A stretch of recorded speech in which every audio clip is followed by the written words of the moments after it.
臭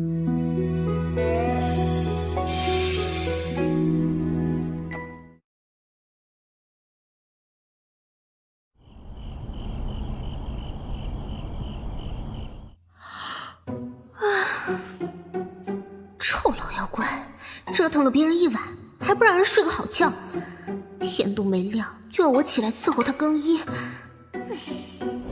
为师这3天要去巡视荆棘大营，恐怕都不得空过来探望你。你自个儿随便应付一下四流凤，别让他占了你便宜。师父放心，你最好永远不要回来了。碍手碍脚，还不出去！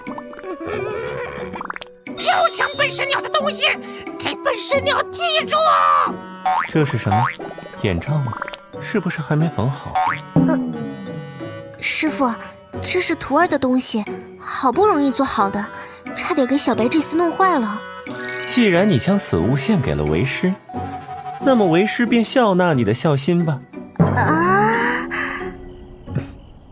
为师走了。老妖怪，就知道你喜欢抢我的东西。本郡主不让你在3个月内知道什么叫丢脸丢到姥姥家，我就不叫西凉墨。白蕊，来了。你把这东西拿到墨香阁去，与织坊合作，再缝制1万件出来，贩卖出去。真的要卖啊？当然要卖，哪怕是用低于成本价半卖半送给姑娘们，也务必要3个月内让京城女子们都风靡戴上。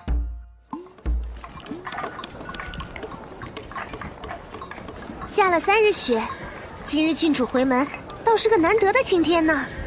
蕊姐姐穿的新衣很漂亮呢，和我前天陪妹七哥买的披风好像。你在说什么？我听不懂。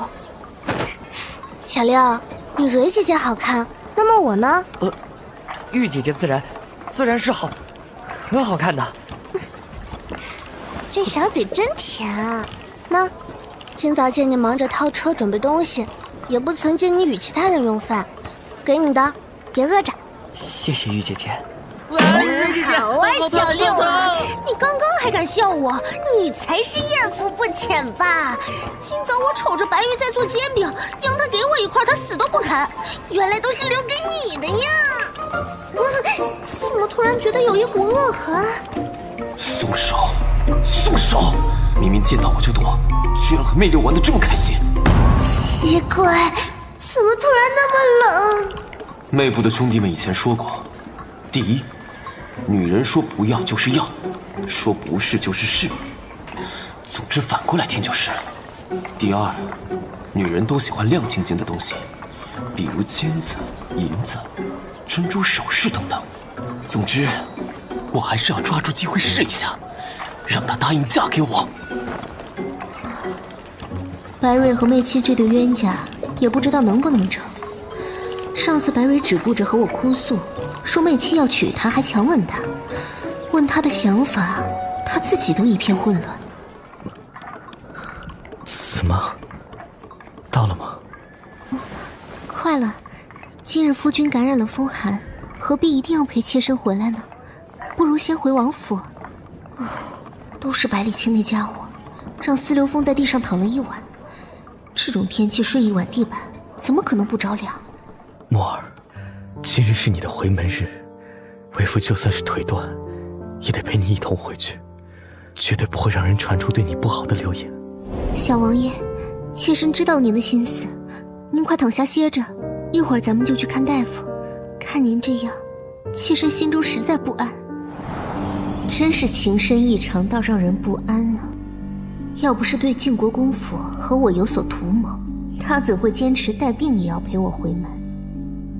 当初觉得司流风是个简单的，果然是我看走眼了。难怪杀千刀的百里清之前问了我这么多次是否要真的嫁给司流风。这千年老妖分明就是知道德王府不简单，还故意看我掉进坑里。少王妃回门啦！放鞭炮了，放鞭炮了！好戏了！郡主，你没事吧？我没事。小王爷，夫君。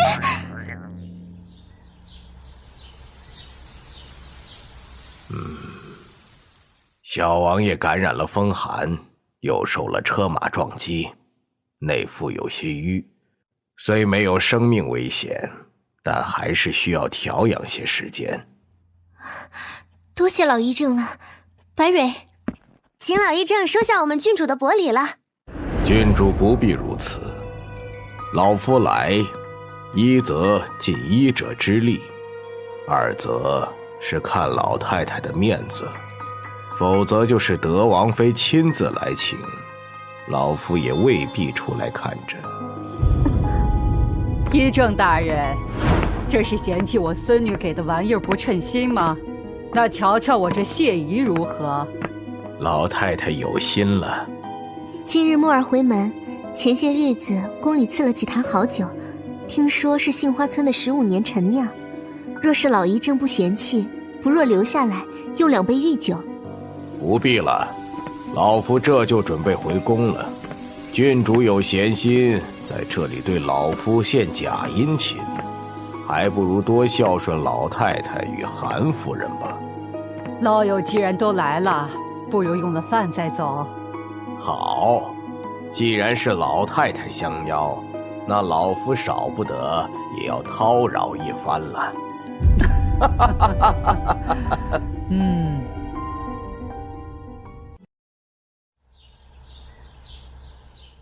这位老太医的架子倒是够大。别介怀，老医正医术高超，但为人性子耿直，脾气又古怪，谁的账都不买，哪怕是9000岁都不给面子，所以反而深得陛下信任。也就老太太和他有几分交情，当初给丹儿和仙儿看病的也是他。你二娘是断不肯信别的大夫的，只是今天出了这样的意外，也不知该如何对德王妃交代了。父亲真的觉得只是意外吗？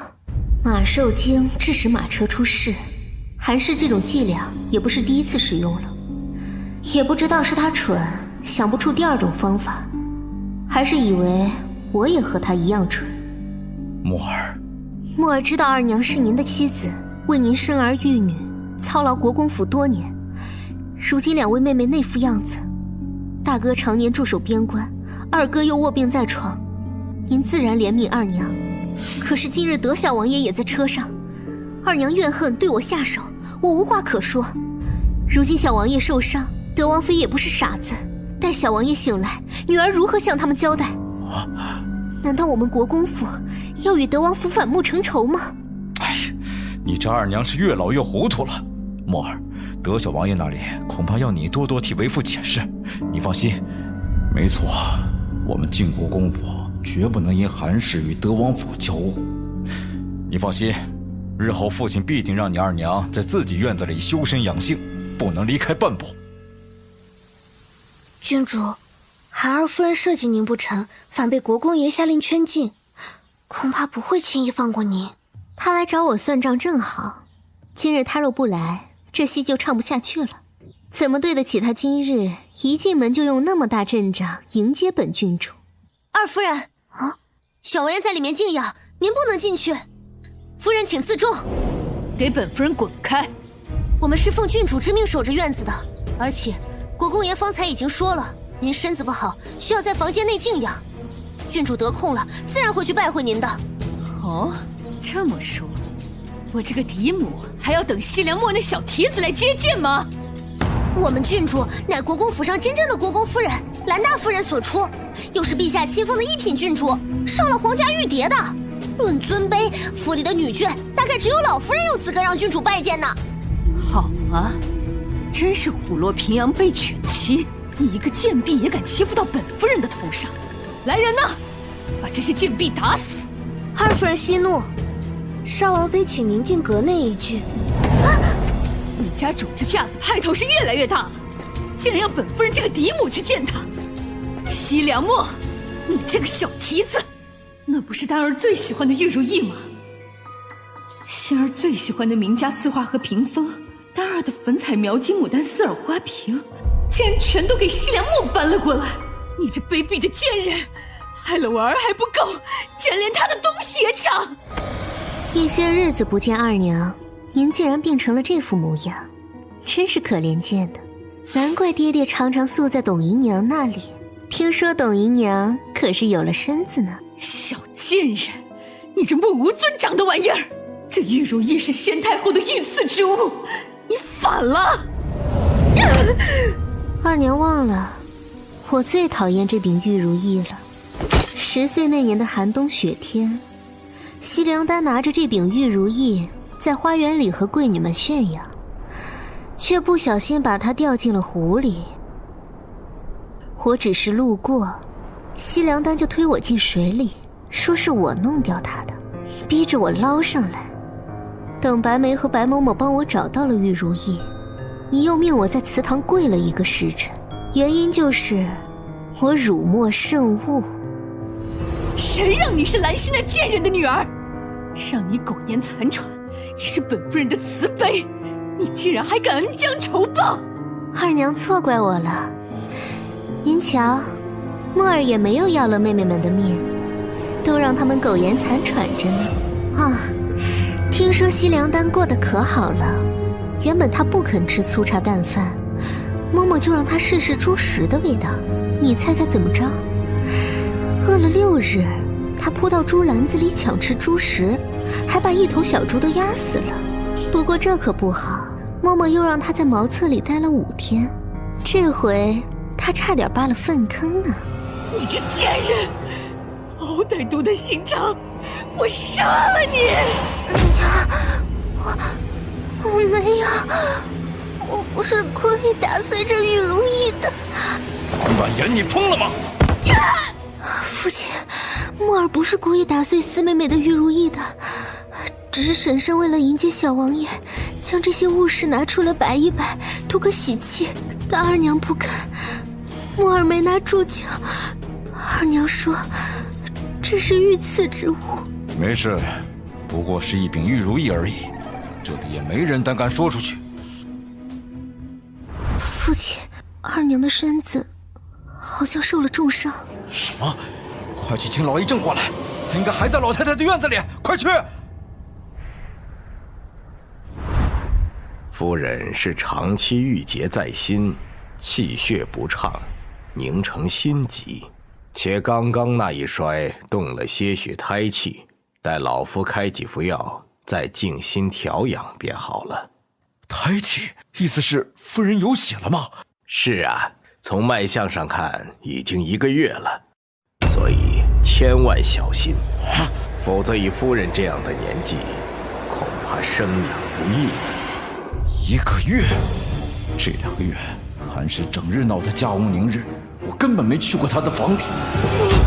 不可能，是西凉墨那个贱人，是他陷害我！贱人，做出这种败坏门风的事，还敢四处攀蛇！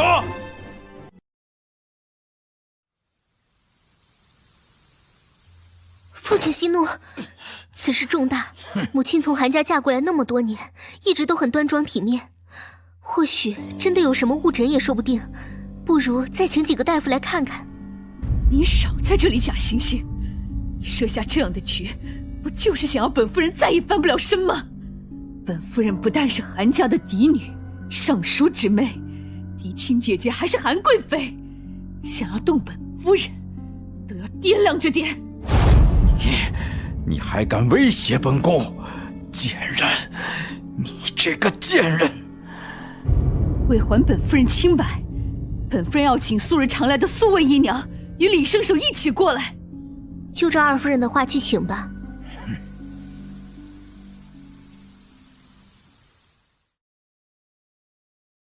二位千万要查验清楚，本夫人体内可有什么别人下的肮脏物事？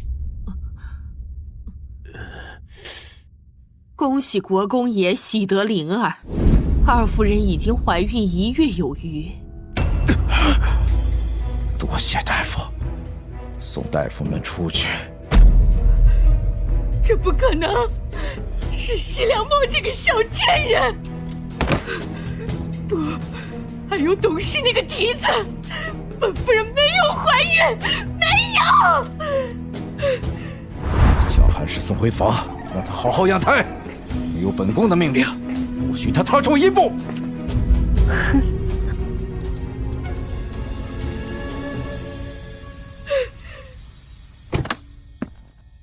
没想到二娘也会落到今日这种下场。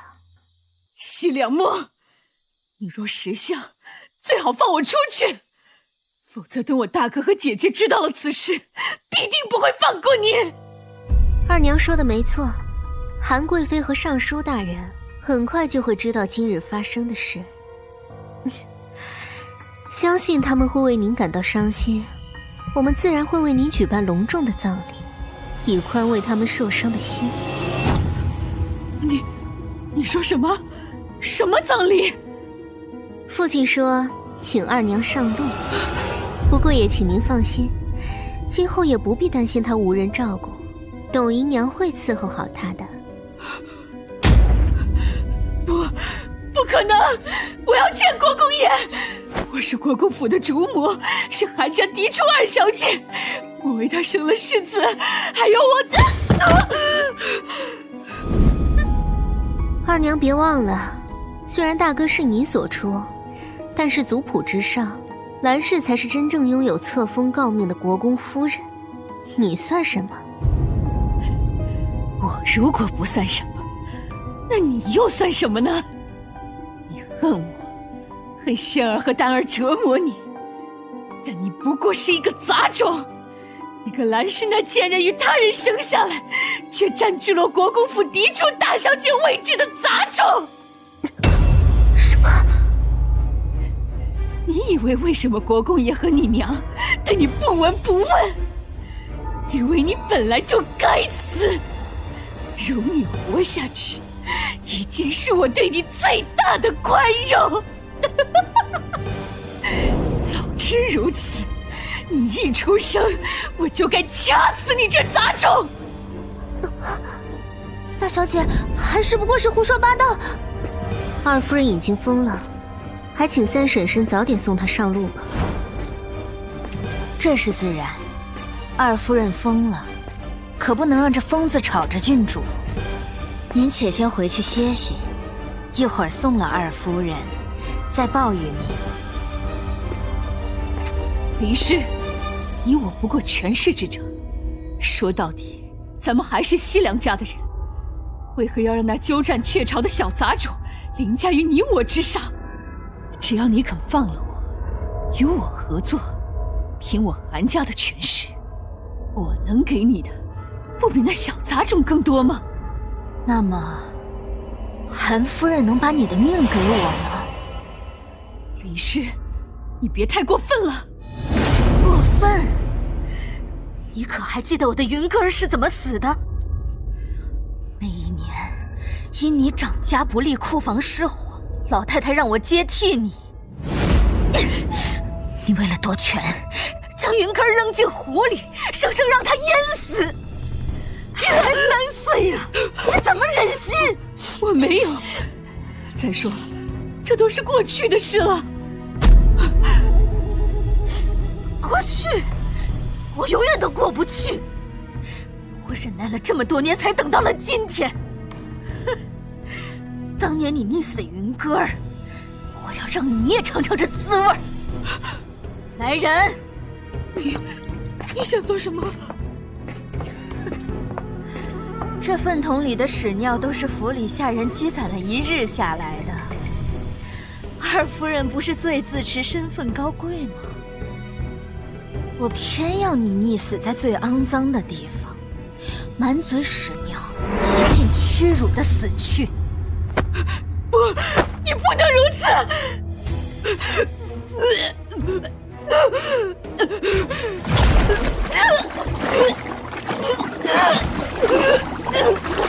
别一会儿就弄死了，要让二夫人慢慢的品尝这样的好滋味。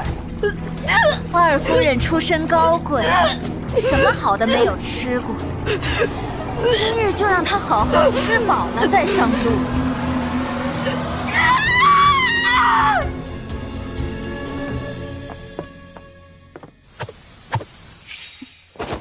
郡主，人已经在前面了。知道了，蕊儿，你就在这里与妹妻一起放风吧。大小姐，你是，多谢郡主。大小姐，干嘛呀，大混蛋！你讨厌我，在躲我，为什么？因为我不该没经过你同意，就随便亲你，连送衣服也是托郡主的手，她才肯收下。你还没算笨死，真难得。那这样呢？你会讨厌吗？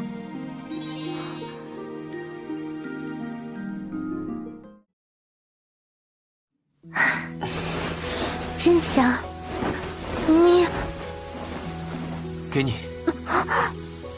人家不要。沈家，这个词是青花魁以前常对我说的，下一秒他就会抱我。这回没错了，很美，很适合你。你做什么？讨厌！我喜欢，绝对没错了。女人们说讨厌时就是喜欢。喜欢你个大头鬼呀！你这个不要脸的大混蛋！你还敢躲？为什么不躲？受到攻击要躲开是暗卫的基础。还有，不要随便对男子这样。洪秀昭的姑娘才。洪秀昭的姑娘？当然，你可以在我面前。你给我滚！咚咚咚咚咚咚！你敢追过来，我就死给你看！我不想见到你！混蛋！咋的了？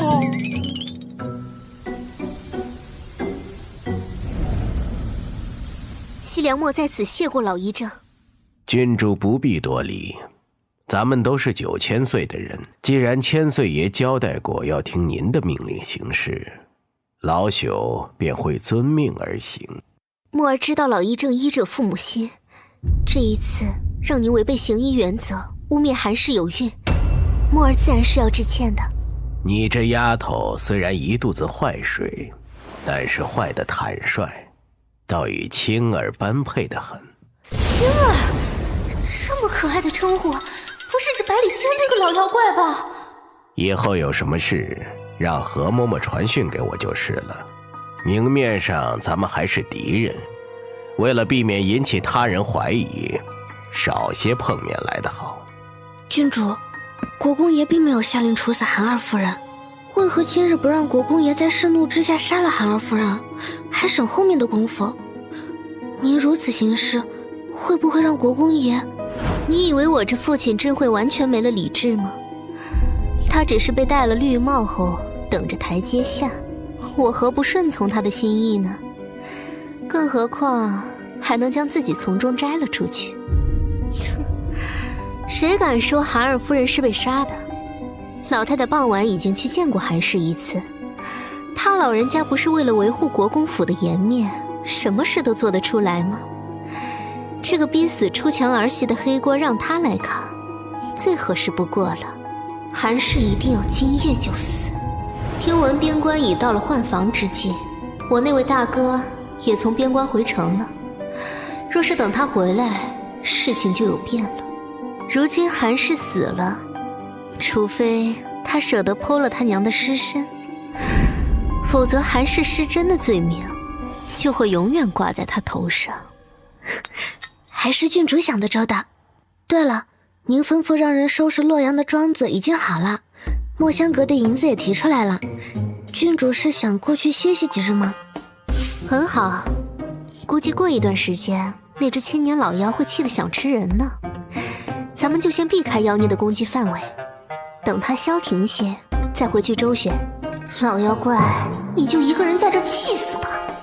哼，还想抓住本郡主，门儿都没有。哦，今儿这丫头终于对韩氏动手了吗？是，妹六妹七传回的消息，今日小姐就要了结了韩氏。啊，真是的，杀个人都拖拖拉拉。本座这徒儿还真是欠调教呢。嗯？怎么这么看着本座？本座美吗？美。督公饶命！糟了，督公最讨厌别人对他露出这种神色。死在这种事情下的人不知反起，我竟然犯禁了。唉，为何本座那小徒弟却总不为本座的美色所动呢？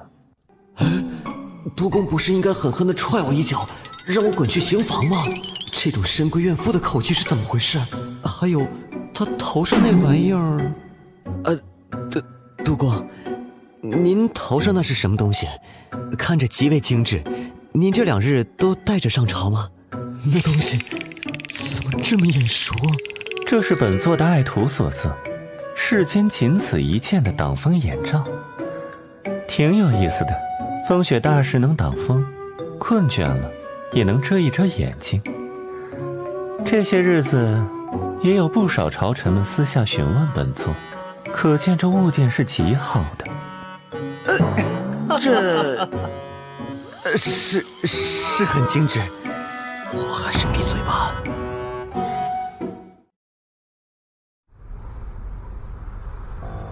怎么，你还想留着韩氏吗？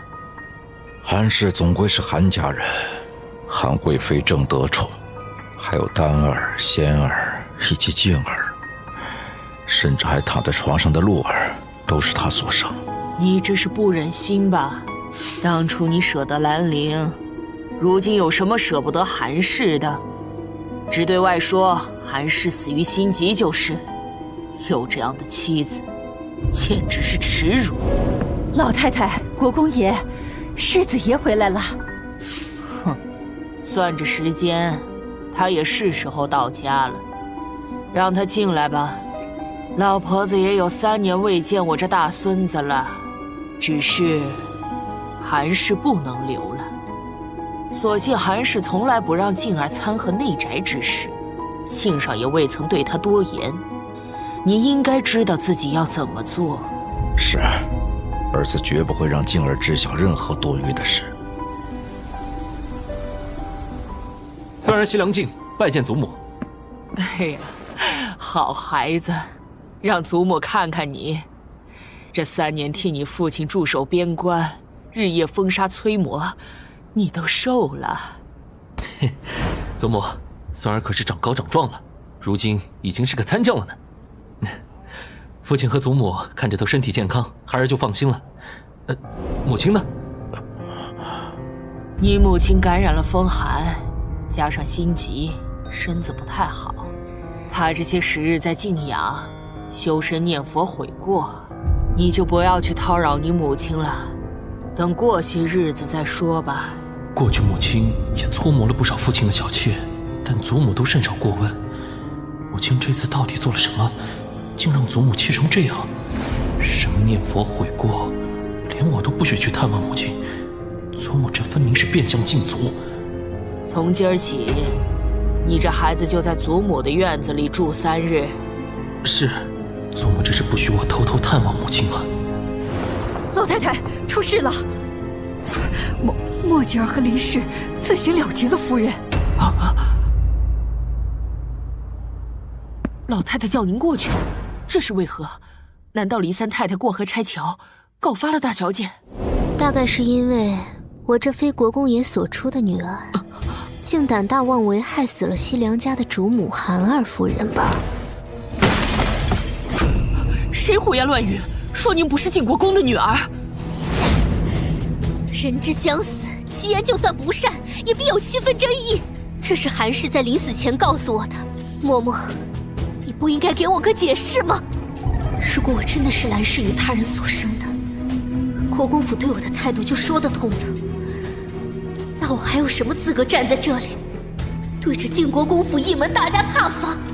大小姐，你要记住了，不管外人怎么说，哪怕是晋国公不承认你，你身子里流着的都是他和兰陵夫人的血。你是国公府名正言顺的嫡长女，是兰大元帅唯一的血脉。当年的事，老奴不是刻意想隐瞒你，只是此事牵连甚广，甚至与圣上有关啊！当年夫人身为兰家军的领袖，国公爷又是边关大将，陛下根本无法放心他坐在大将军夫人的位子，让西凉无言坐拥天下兵马。只有国公爷另娶他人为妻，与兰氏离心离德，方能解开圣上猜疑。在陛下的重重设计下，国公爷才误以为您不是他的亲生孩儿。当初陛下不过是十皇子，因母妃早逝，无人庇护，差点死在宫里。先帝为了保护他，将他送到兰家抚养，让他得到兰家的庇护。陛下与夫人从小一起长大，情同手足，却不想多年后陛下一朝登基，会下此狠手，毁掉兰家与他的婚姻。果真最是无情帝王家。若我是兰氏，还不如当初就将这十皇子一刀杀了。如今他杀不了十皇子，索性将这怒气牵连到自己的女儿头上了。难怪当初皇帝看到我，反应这么奇异。恐怕他是想起了自己受兰家庇护，却亲手断送了兰家，所以才对我感到愧疚吧。可是皇帝到底做了什么，才让西凉无言如此怀疑自己的发妻？兰大夫人的确是个被宠爱的眼盲心盲的人，可她终究是您的母亲啊。大小姐，黎三太太那里已经完事了，韩氏已经清理完毕，才被老太太的人带走的。走吧，我也该给老太太请安，顺便见见这位大哥了。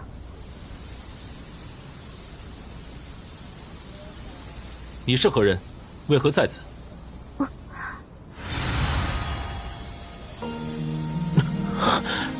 这姑娘家中应该不曾有哪位女眷有这般出众颜色，难道是哪家亲眷或者他府的小姐？是了，祖母他们曾来信说过，给我备下了不少世家贵女的名帖画像，只等我回来拣选。我这大哥3年未见，倒是出落得愈发萧似晋国公了。不过我的身份嘛，还是等老太太亲自向他介绍吧。等一下，世子爷，您怎么走到这里来了？老奴正四处找你呢。水已经备好了，您看是要沐浴还是用膳？啊！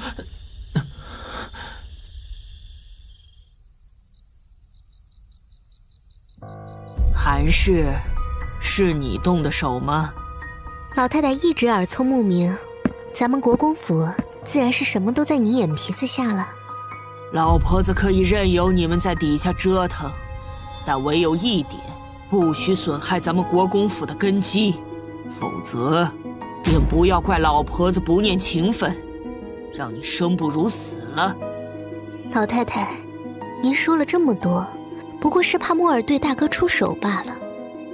那就请老太太好好看着大哥哥，就算人无伤虎心，若虎有伤人意，那么莫尔自然也只能拔了他的虎牙，斩了他的虎爪。到时候您若是白发人送黑发人，可不好呢。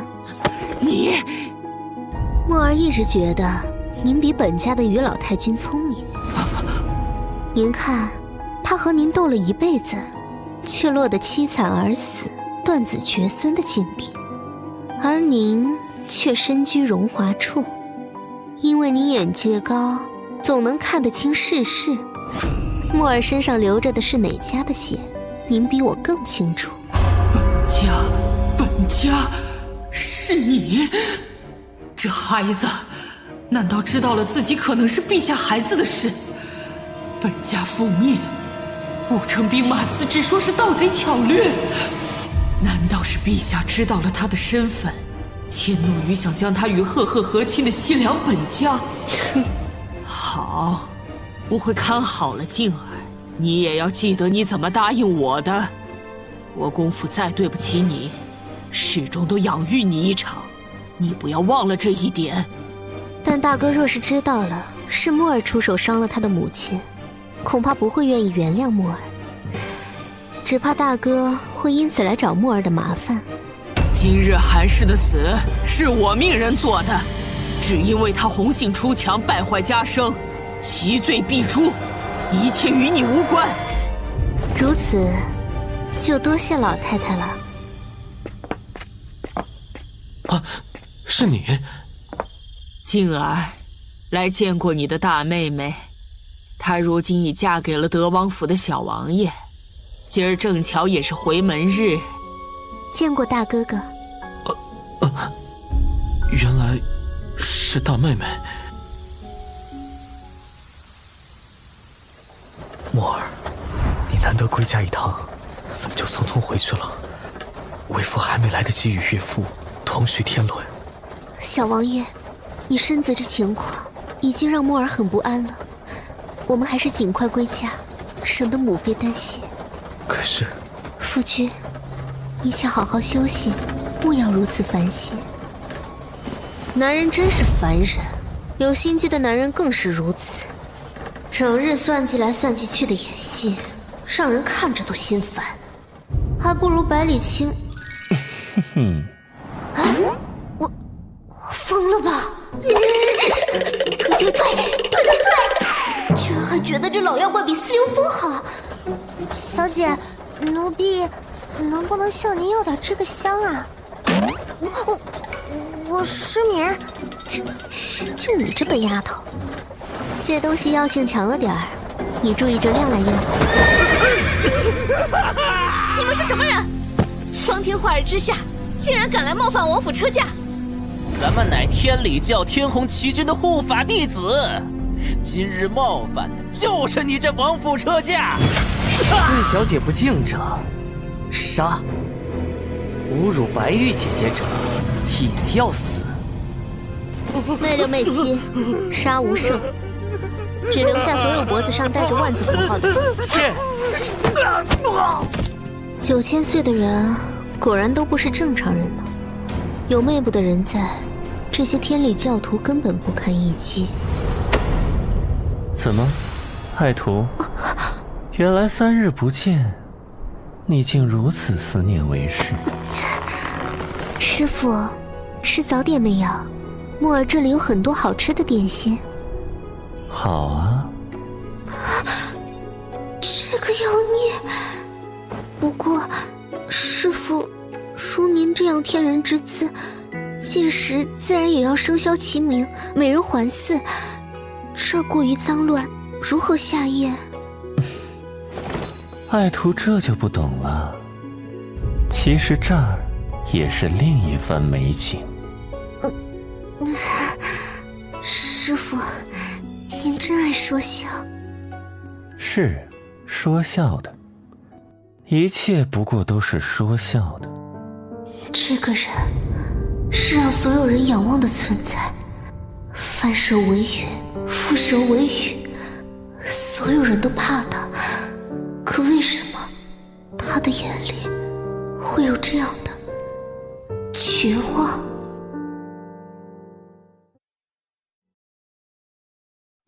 师父，阳光太刺眼了呢。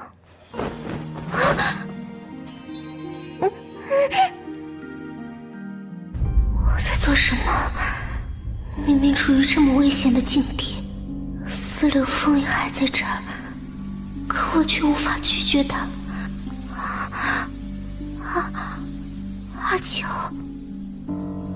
乖娃娃，你刚才叫为师什么？再叫一遍。阿九，该死，还没到时候。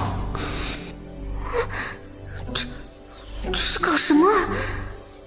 我是脑子被驴踢了吗？怎么会对他有感觉？哼，唉，为师这般娇弱的身体，可撑不住。为师知道你无聊寂寞，好想把这张脸蛋揍成狗屎。不对，按照老妖怪的性格，不折腾我到半死不活，怎么可能罢休？他正是兴起的时候，怎么会突然停下？如果徒儿确实是无聊了呢。刚才他明显是刻意不让我接触他，难道那师傅可愿意安抚徒儿？他在隐藏什么？怎么，爱徒如此主动，你就不怕为师吗？徒儿是师傅的，徒儿悉听尊便。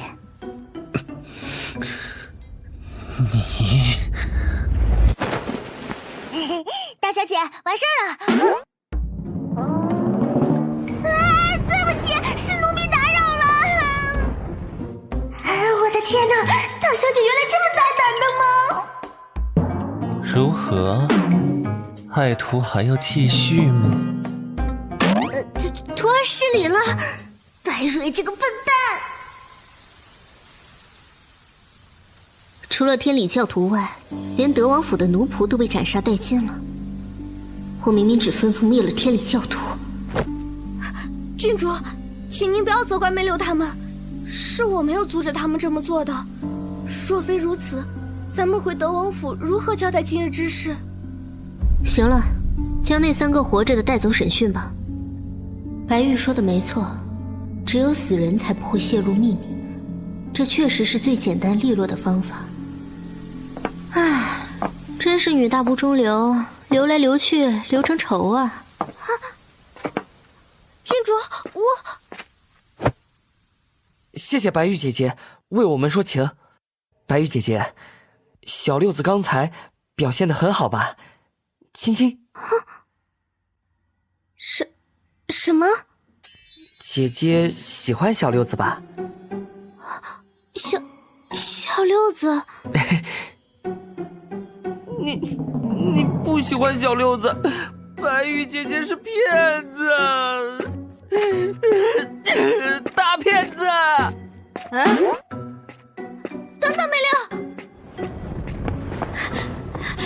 谁能告诉我这是怎么回事？为什么好像我变成了负心女？明明人家美琪追着白蕊跑的，我却要追着梅六跑。师傅，司礼监的人还没有拷问出结果吗？待在这房间里，你倒是淡然。目前还没有什么结果。那几个天理教的人似乎什么都不知道，只是奉命袭击马车，劫走你和司流风。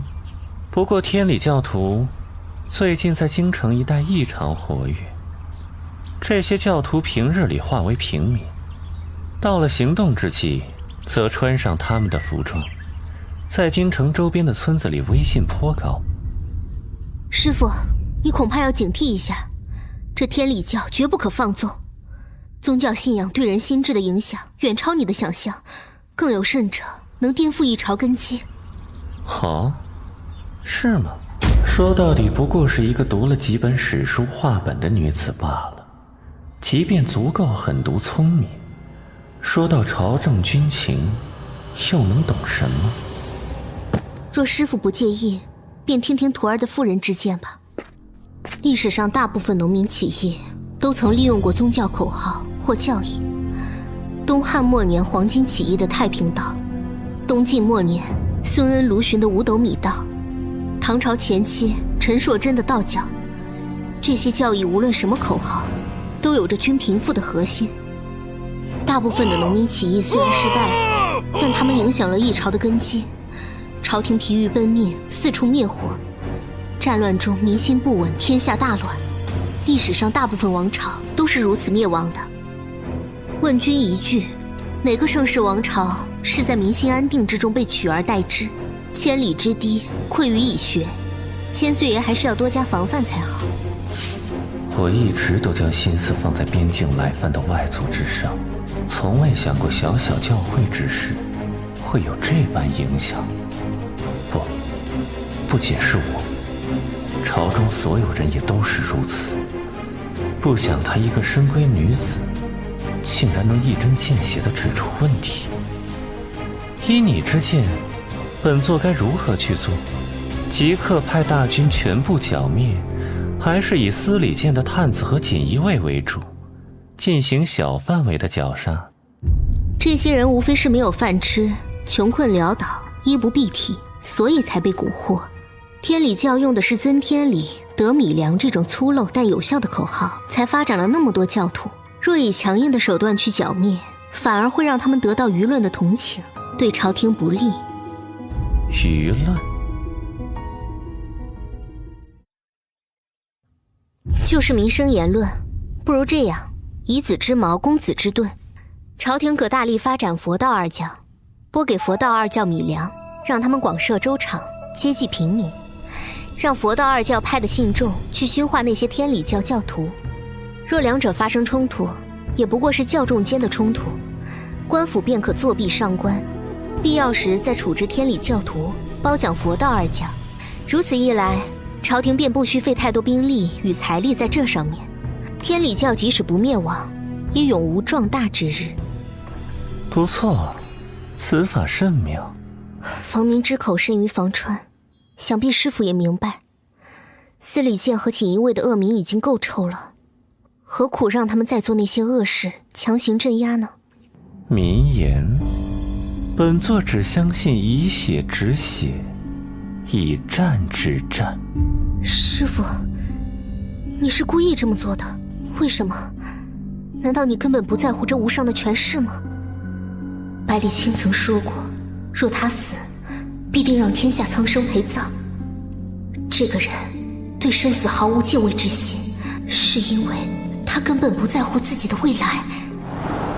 为师的爱徒真是太聪明了，只是不要自作聪明。因为没有希望，就没有绝望，所以你可以将众生性命与喜怒哀乐把玩于手中。哪日你倦怠了，便要毁了自己与众生。为师告诉过你，不要随意窥探为师的心思。你真以为你很聪明了？不过是一个玩物而已。你在生气？为什么？若是什么都不在乎，又何必因为被窥破心思而生气？他竟然在试探我。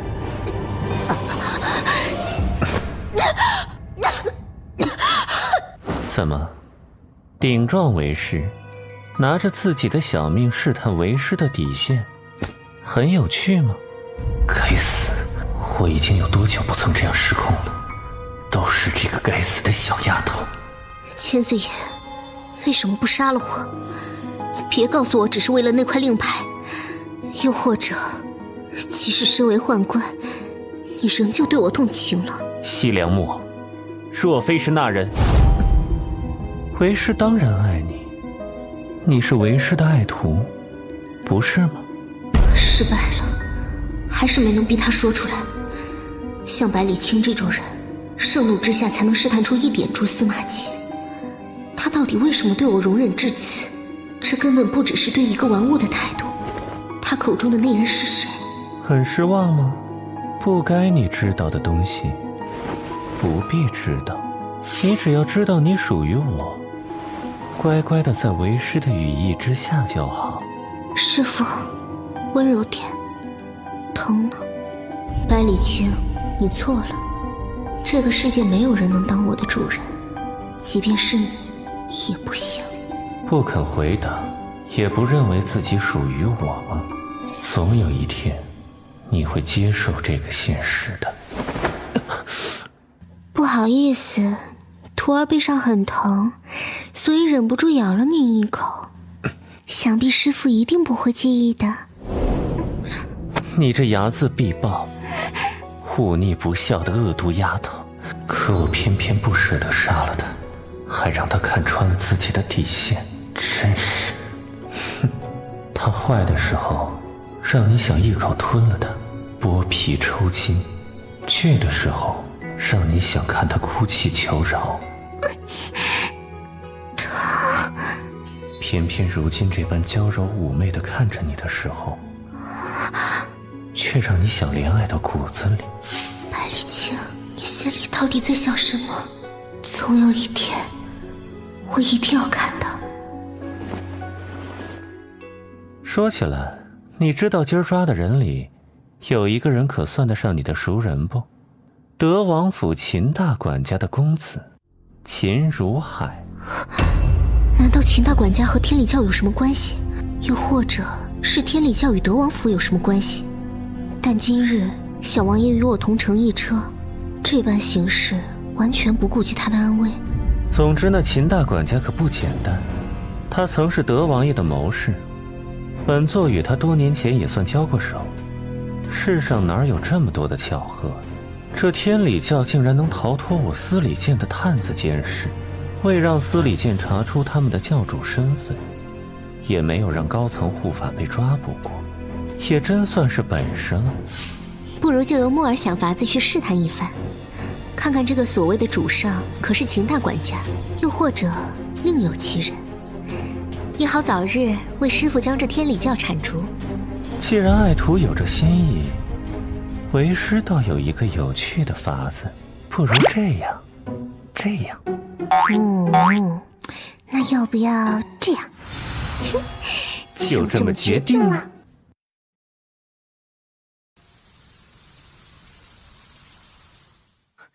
怎么到现在都没有找到风儿他们？你们到底是怎么办事的？王妃息怒，我们武城兵马司和顺天府已经加派了人手去搜索德小王爷和少王妃的下落了。这天理教是想借此向朝廷要挟示威，或向德王府索取银钱报酬也不一定。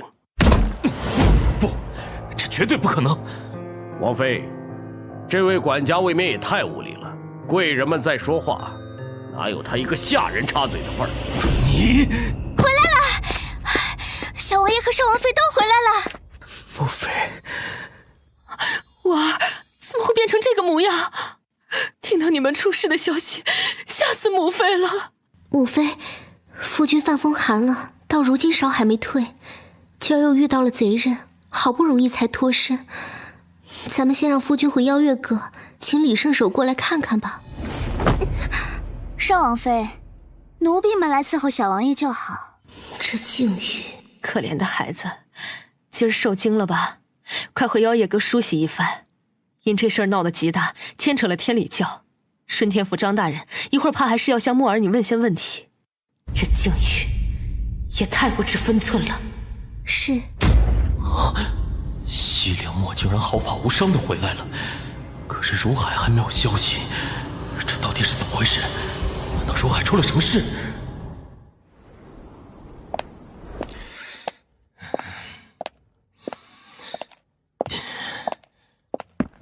母妃，各位大人，久等了。少王妃好大的架子，竟然让王妃与诸位大人在这里等了你整整1个时辰。大管家，你这是在代替母妃训斥本少王妃吗？秦管家，你最好注意一下自己的身份。虽然西凉墨姗姗来迟让人很不满，但这秦大管家算什么？一个卖身为奴的下人，竟敢与我们坐在一起，还这么嚣张跋扈。哼，少王妃，在下岂敢训斥于您？只是诸位大人都在等着您。您这样姗姗来迟，恐怕会让人以为晋国公府不曾教过您什么叫礼数呢。这个该死的贱人！母妃，媳妇今日一直担心着小王爷的身子，看着他吃不进东西，自己也吃不下去，劳累了几日，今日又遇到了恶贼。媳妇从小养在深闺，何曾遇到这样的事？方才在房里梳洗时，才晕了好一会儿，还是吃了定心丸和喝了粥水才能走过来的。少王妃今日受了惊吓，是我等设想不周，该等少王妃定了些惊，休养1、2日再来询问才是。墨儿怎好让大人白跑一趟？请大人尽管问吧。墨儿也希望能将那些贼子抓获归案。还是少王妃深明大义，不像某些以下犯上故意挑衅巡视的奴才。不知少王妃今日遇贼情形如何？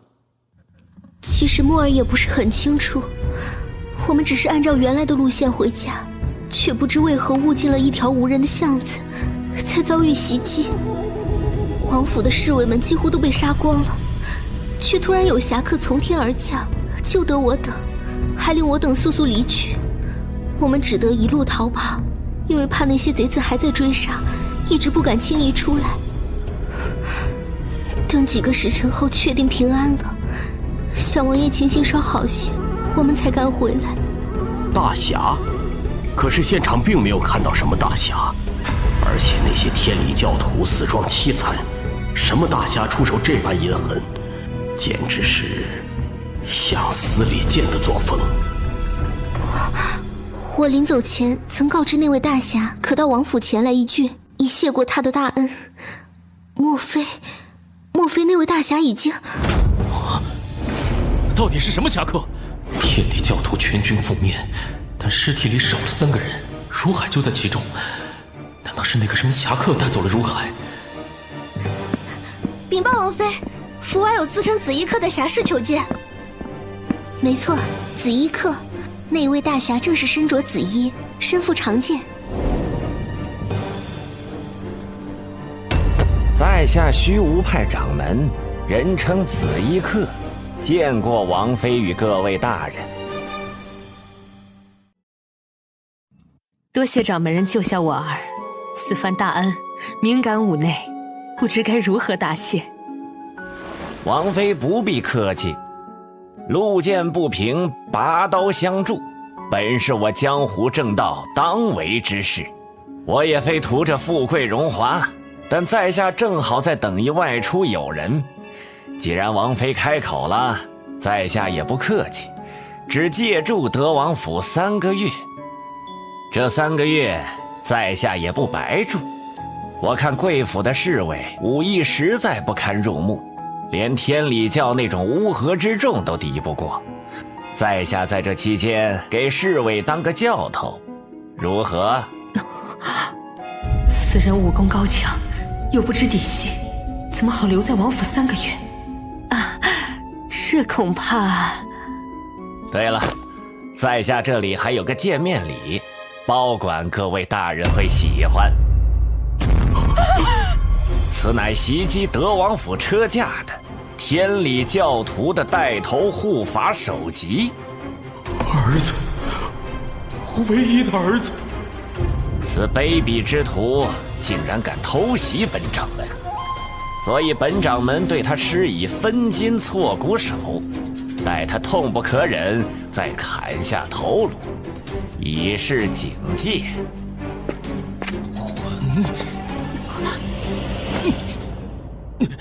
还请掌门将这颗头颅收回去，这里的女眷恐怕经不得这般惊吓。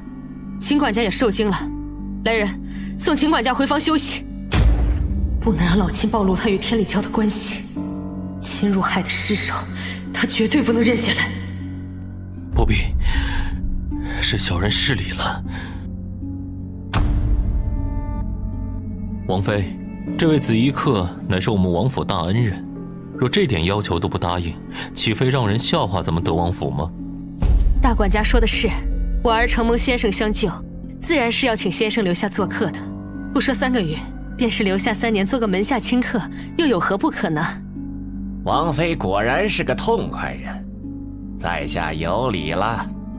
这头颅怎么似有些面熟？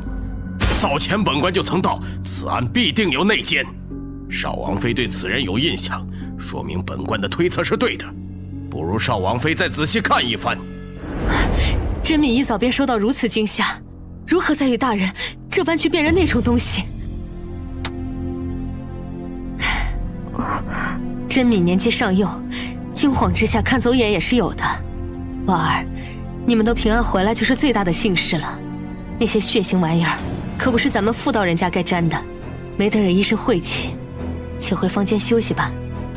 这次的事，甄敏的丫头和侍卫一个都没有伤着，德王府的人除了风儿以外，却半个都没有活下来。这真的只是巧合吗？是。是我们考虑不周了，那便等我们将这些贼子绘制成画像，再拿来给德王府的众人辨认吧。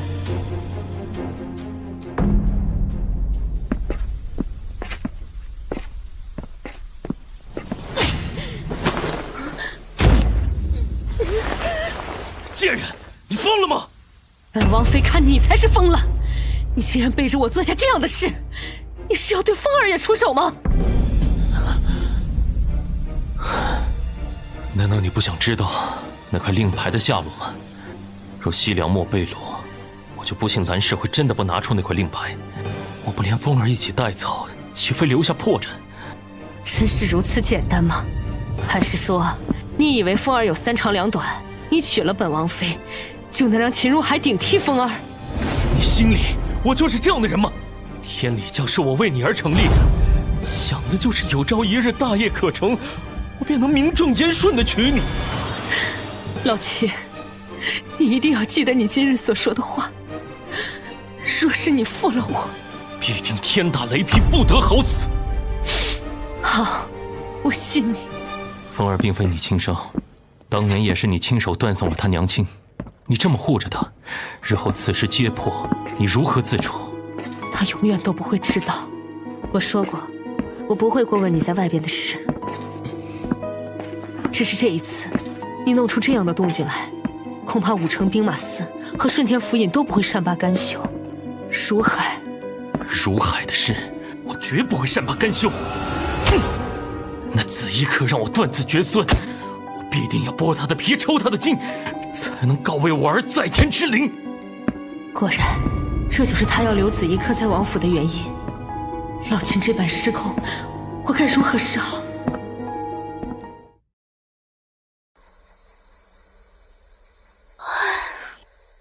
刚刚那是什么东西？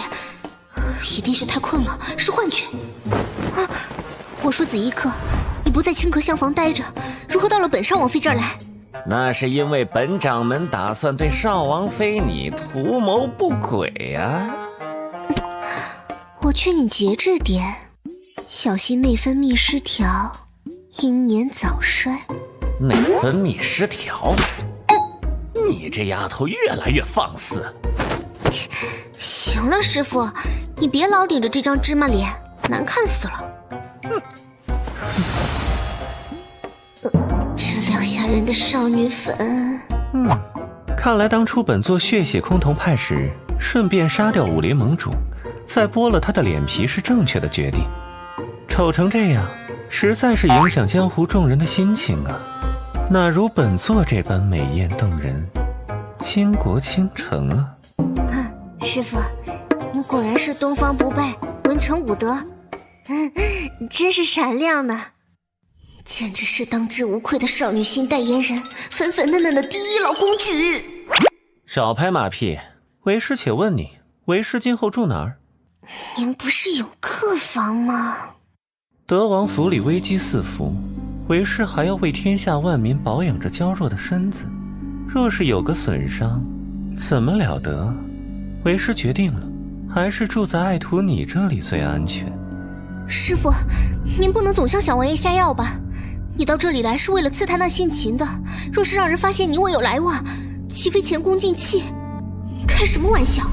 要是这大妖孽住在这里，没事就来折腾我，我连半点秘密都没有了。难道你想和司辽峰那货睡一张床吗？师傅无耻浪荡无所谓，但莫尔是姑娘家，可不能学坏。哦，那爱徒想怎么样呢？无耻浪荡，这丫头自从知道我的底线与软处后，便越发放肆了。徒儿当然不敢忤逆师傅，不如这样，徒儿要是方便，便在窗上插梅花的标识，师傅看到了才行过来。若为师不愿意呢？师傅不愿意的话，那徒儿就只能失礼了。来人啊！有贼人闯进王府了！捉拿贼人！就在前面，站住！别想站住！别跑！别跑！这个该死的小丫头！第一次将强敌赶出领土之外，这种感觉简直是太爽了！墨儿，你可算是回来了。父亲，您还是要节哀，您脸色越发的不好了。为父还好，你给你二娘上一炷香吧。这么多年了，他终归是，木儿都明白。用这个吧。大姐姐，怎么了？如今连仙儿的香都不愿意用了吗？前2天离世说，建国公召回了被锁在庄子里的西凉丹，连被韩贵妃藏进宫里养病的西凉仙也回来了。听闻二小姐在韩贵妃的照料下，已经逐渐恢复神智了。韩氏没了，此次她回府，恐怕不会善良。郡主，你一定要多加小心。二妹妹在说什么呢？咱们都是姐妹，二娘去了，你要顾着身子，不要太悲伤了。果然，西凉仙看起来比过去更让人捉摸不透了。那便让我拭目以待吧，看他还有什么下三流的手段。大姐姐，请留步。两位妹妹可是有事？今儿是二娘的头七，二娘素不喜欢姐姐，妹妹们还是离姐姐远些好，莫要让二娘生气了。2个月不见，西凉丹竟然憔悴成这样，看来离世给了她不少苦头吃。大姐姐，过去是妹妹年幼无知，如今母亲也已经去了，大姐姐宽宏大量，便原谅我和丹儿吧，让丹儿回来，也放过我吧。以前是我们错了，我们真的再也不敢了。西凉仙竟然能这样低声下气的求我，难道她真的变了性格不成？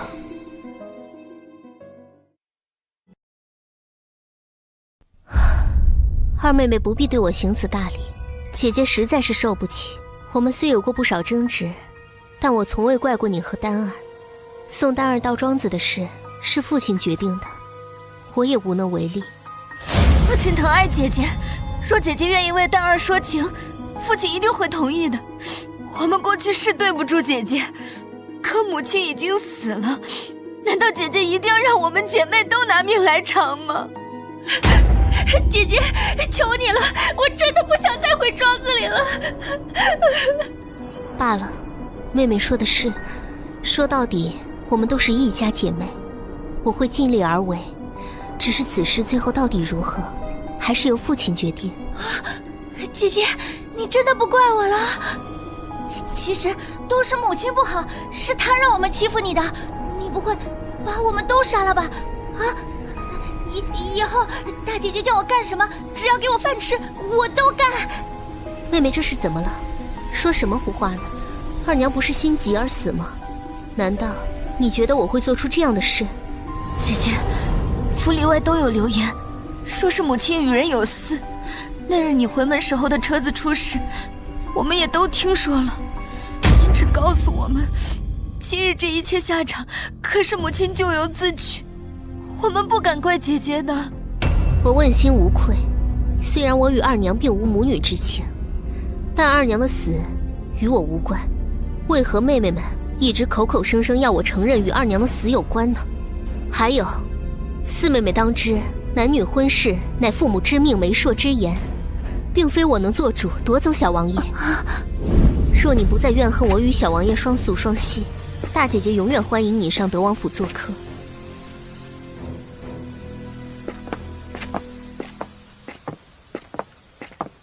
大小姐，您这是怎么了？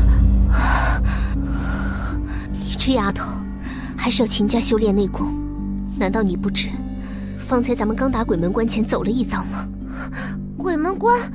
可是刚刚二小姐和四小姐不是来求饶的吗？求饶？方才那段路埋藏了上百名弓箭手，我说话稍有不慎，恐怕就是万箭穿心的下场。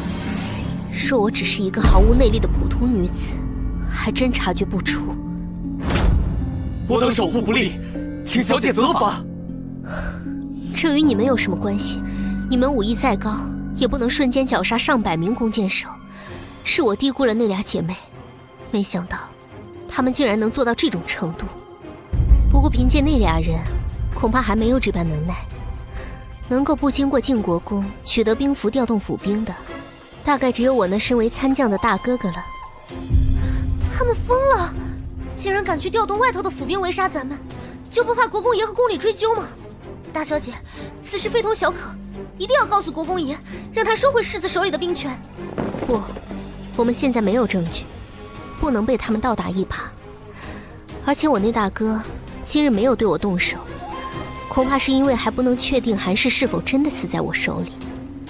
他和西凉仙姐妹不同，他是男人，若非真的血海深仇，他还是更看重大局和整体的利益，否则他今日就会对我下杀手了。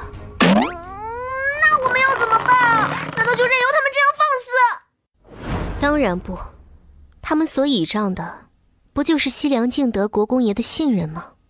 但若国公爷不再信任这位世子了呢？既然他们嫌这太平日子过得不舒坦，那我便送他们一程，给他们一个和韩氏一样完美的结局吧。大妹妹，听说你为了丹儿向父亲求情了，父亲已经准许丹儿留下，谢谢你帮了丹儿。过去的事，墨儿不想再提。如今墨儿也嫁人了，说来已不是国公府上的人，我只希望能过好自己的日子。墨儿今日便回德王府了，大哥哥与两位妹妹便好自为之吧。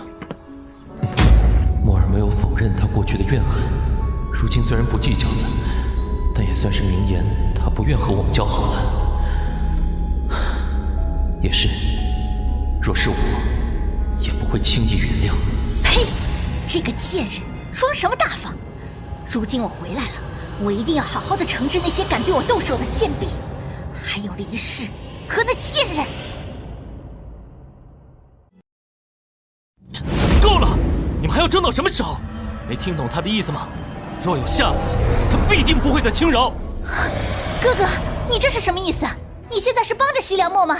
还有，昨天明明有机会杀了他，可你却放弃了。我们说好了，墨儿承认母亲是他害死的，我就下令万箭齐发。但他说了不是他，你我都清楚，是老太太下令处置母亲。墨儿，你疯了吗？他是我们的仇人，他说你就信？西凉镜，你还是个有血性的男儿吗？母亲怎么会有你这样一个敌我不分的儿子？你住口！你打呀！母亲尸骨未寒，杀母之仇未报，你便如此对待自己的妹妹，我倒要看看你怎么向母亲交代。仙儿，你听好了，若西凉墨真的杀了母亲，我会第一时间砍下他的首级来祭祀母亲。但为兄不是你手中的剑，任由你随意利用铲除异己。大哥，调动兵马为辅这种事，只能做一次，否则必定会引起父亲的猜疑。这种机会不会再有了。西凉墨，这次算你走运，下次我一定要让你生不如死，跪地求饶。什么？师父这几日不在？自小姐回晋国公府后，督公说德王府枯燥无聊，便离开了，只让媚衣假扮着紫衣客，在王府内外行动。这是个查案的样子吗？他觉得枯燥无聊，是因为少了我这个消遣物吧？不过，老妖怪我一不在就寂寞了，整天只会对我纠缠不休。大小姐，德王妃来了。母妃，您怎么来了？甄敏，母妃有一件很重要的事情想与你商量。母妃这是怎么了？发生什么事了？母妃准备让风儿纳靖宇为妾。儿媳进门不到1个月，你便要给小王爷纳妾？京中哪个正经人家正妻进门不到1个月便纳妾的？不输按规矩等1年，冲着晋国公府的面子和我的身份，半年也该等得起吧？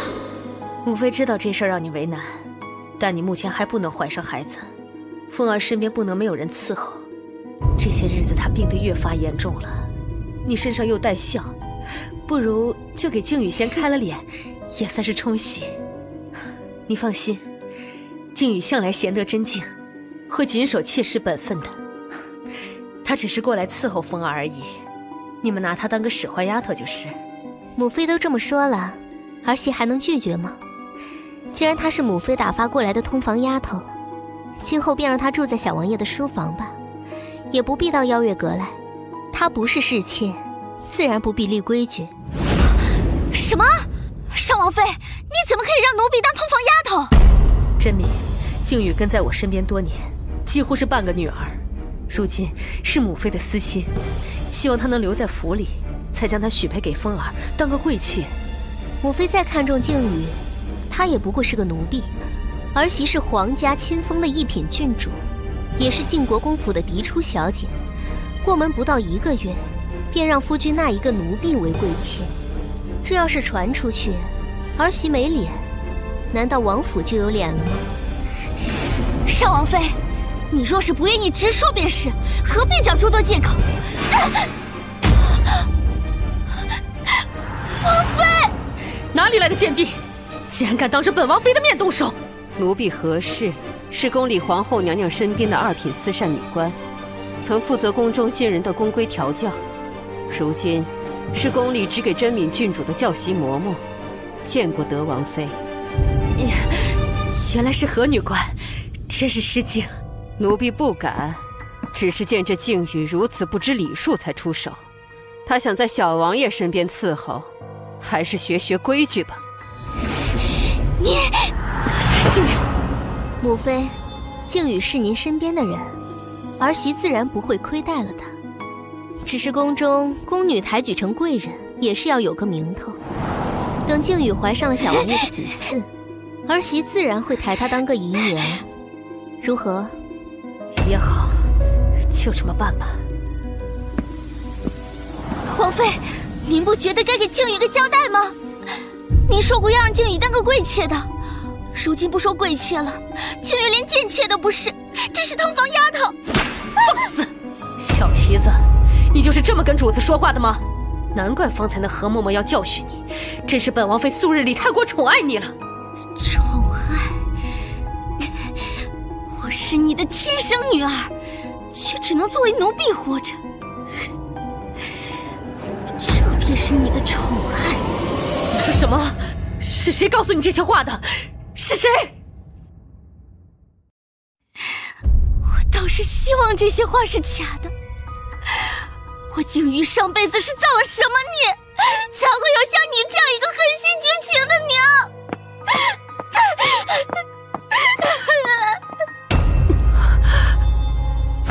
王妃，小心！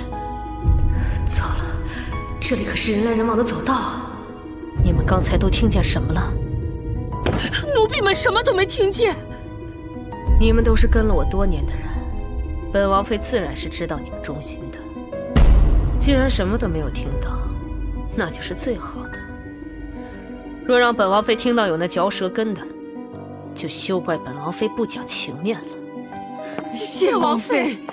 只有死人才会保守秘密，这些人是一个都留不得了。没想到德王妃看着如此真静贤淑，却也是个按耐不住寂寞的。哼，竟然与野男人有了私生女，还如此大胆地带在身边。这只鸟搞什么呢？只是这奸夫是谁呢？您不觉得那秦大管家在王府里的地位超然了吗？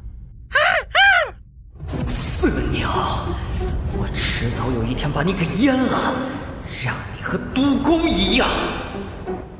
是啊，一个深闺寂寞，一个野心难藏，倒真是一对绝配。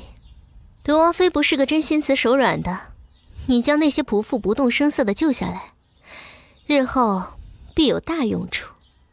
是，鹦鹉是红烧好吃，还是炖汤合适呢？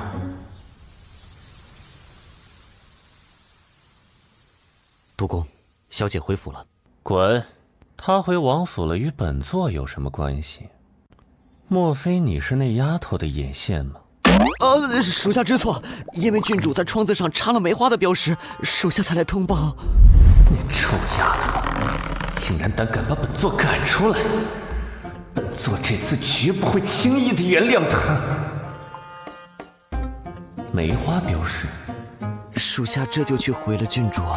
我还要继续烦此一刻多久啊？回来，本座叫你滚你就滚了，一点主见都没有。作死吗？还不滚进来伺候本座更衣！嗯？香姐姐，你说这是为什么？为什么母妃要这么对我？如果不是你告诉我这件事，我还不知道要被埋在谷里多久。母妃根本不想让我知道我的真实身份。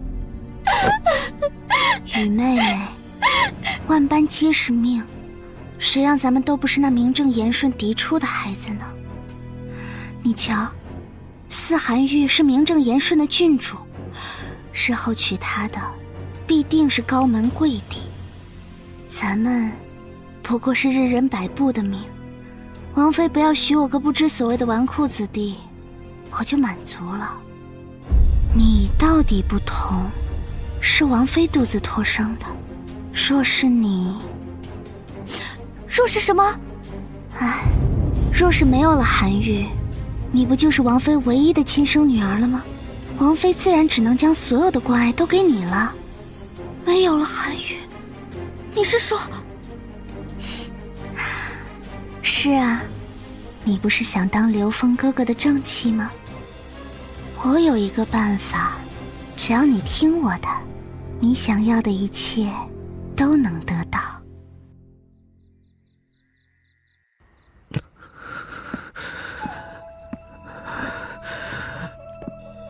小王爷，你不要怪靖宇，靖宇已经和父亲商量好了，思涵玉也好，西凉墨也罢，这些妨碍我们的人都会消失，到时候你就只属于靖宇一个人了。小王爷，师傅，你手法不错，好舒服呀。真的吗？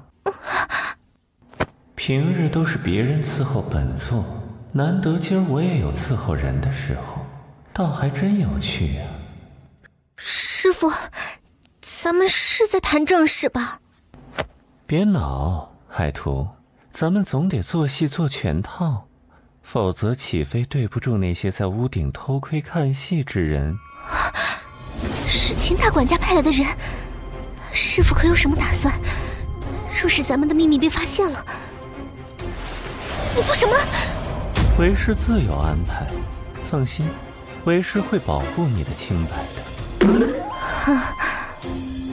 这回，为师便陪爱徒你演一出好戏吧。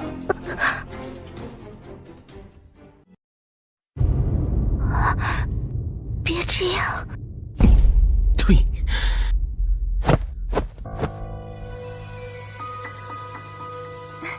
大管家，如何？可有把握？今日雨儿说的是，我原本还想着有些麻烦，不知怎么算计的，没想到那小贱人早就勾搭上了紫衣客，真是得来全不费功夫。这也怪不得那郡主，她加入王府一月，小王爷是病了，就是因为大夫的交代，不能与郡主同房。哪像静言有大管家这般强健的男子在旁。小丫头，后日你且引了那紫衣客到后花园的玲珑塔去，事成了，本大管家重重有赏。大管家要赏赐我什么？您就不怕王妃打翻了醋坛子？哼，那跋扈的老妇，迟早有一日我会让他知道什么叫下堂妇，到时候你就是本管家的王妃了。郡主，德王妃派人送了2个丫头过来了，说是昨夜靖宇姑娘已经伺候了小王爷，让您亲自给她送2个丫头过去。母妃还真是迫不及待。罢了，伺候我起来吧。靖宇，你怎么会在这里？小王爷，昨晚的事，您忘记了吗？昨晚明明是……恭喜小王爷新得美娇娘，靖宇是王妃给小王爷安排的通房，妾身身子若不能伺候小王爷的时候，就由靖宇来伺候你。等靖宇有了孩子，再给他提姨娘。这2个丫头是母妃命我带过来给靖宇的，以后他们就跟着你了。谢少王妃，妾身告退。墨儿，等等，墨儿小王爷，妾身自知卑微，可我与您是青梅竹马，自幼便倾心于您。如今妾身不求名分，只想伺候您而已，难道这样也不可以吗？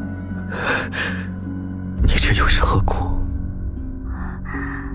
小王爷，求您怜惜怜惜玉儿吧，为了您，我什么都愿意付出。少王妃这边请，韩玉郡主已经在塔上等着您了。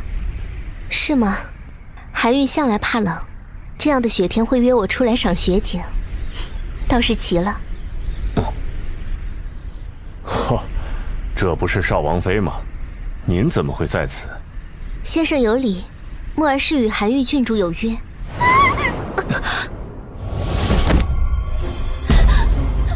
来人呐！韩玉郡主坠楼了，快抓住少王妃！是。少王妃，少王妃将郡主推下楼了。秦管家来的还真是及时，看来你已经在旁边等候许久了。少王妃休要胡乱攀扯，你残害韩玉郡主，以为自己逃脱得了吗？去请母妃过来吧。既然你们做好了准备，那便请母妃定罪吧。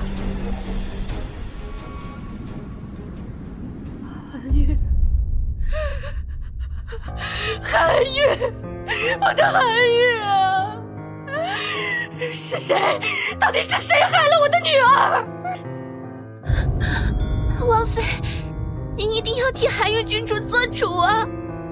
是少王妃，她与子衣客私会苟且，却被韩玉郡主撞见，便将韩玉郡主推下塔，杀人灭口。我也看到了。陈红，你休得污蔑少王妃！我没有。是少王妃说小王爷体弱多病，宛如废物，还不如子衣客那样的江湖侠客。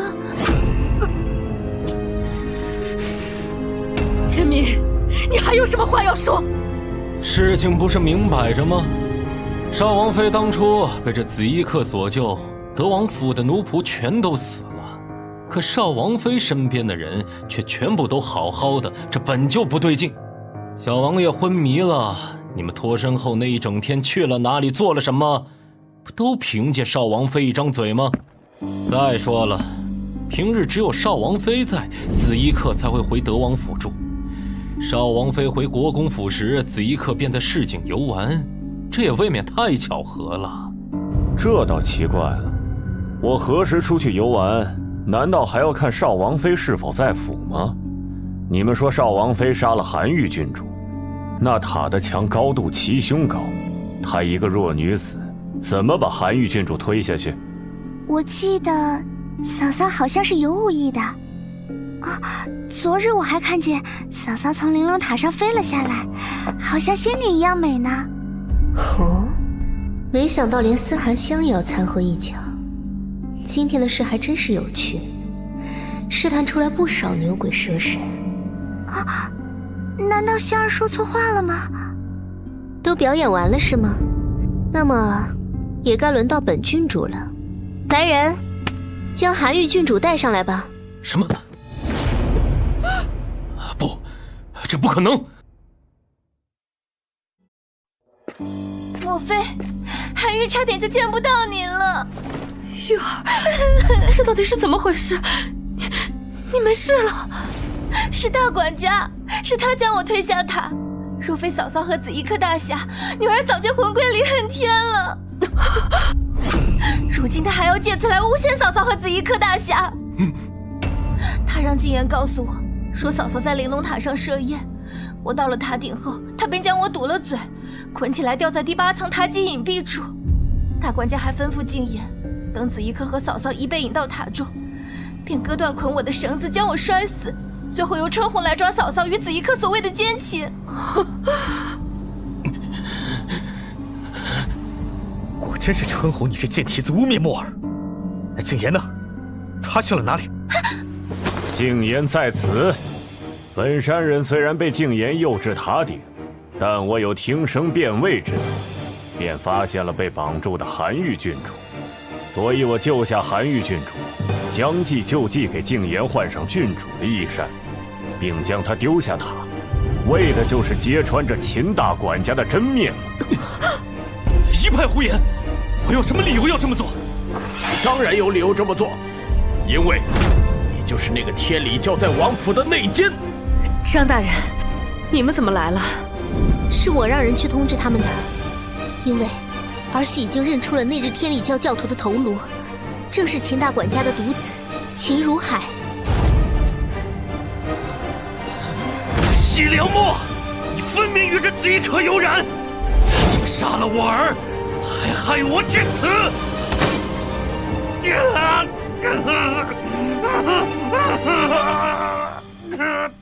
雕虫小技，还敢在本山人面前献丑！张大人，这个人就交给你们了。不是我，是秦管家逼我的。怎么办？事情败露了。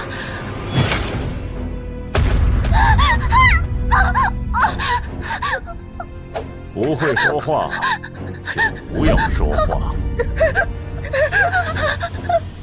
如今一切水落石出，各位往后还有什么戏想演的，墨儿一定奉陪到底。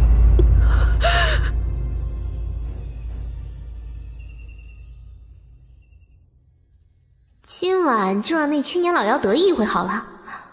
我是想问问他审讯秦大管家的结果，才不是想见他。奇怪，每次插了梅花，那老妖孽明明不到半个时辰就会出现的。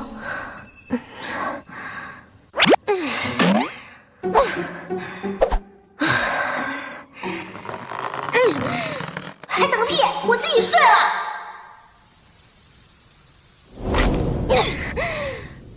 臭老狐狸，本小姐再也不在窗棂上插梅花了。那个时候，我以为那一晚只是意外，却没想到自那一日后，百里清就再也没来过德王府。郡主，您怎么来千岁府来？老身不是3日前便向您告假，说千岁府上有事，我需要先回来一趟吗？您……我是来找师傅的，怎么，我不能来吗？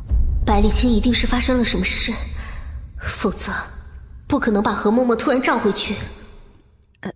千岁爷今儿不在府上，您还是回去吧。嬷嬷，我想听实话，若您不方便告诉我实话，也请您替我向师傅通传一声，让他给我一个准信，我好做下一步的安排。千岁爷这几日练功到了闭关的时候，其他事情都要暂时缓缓。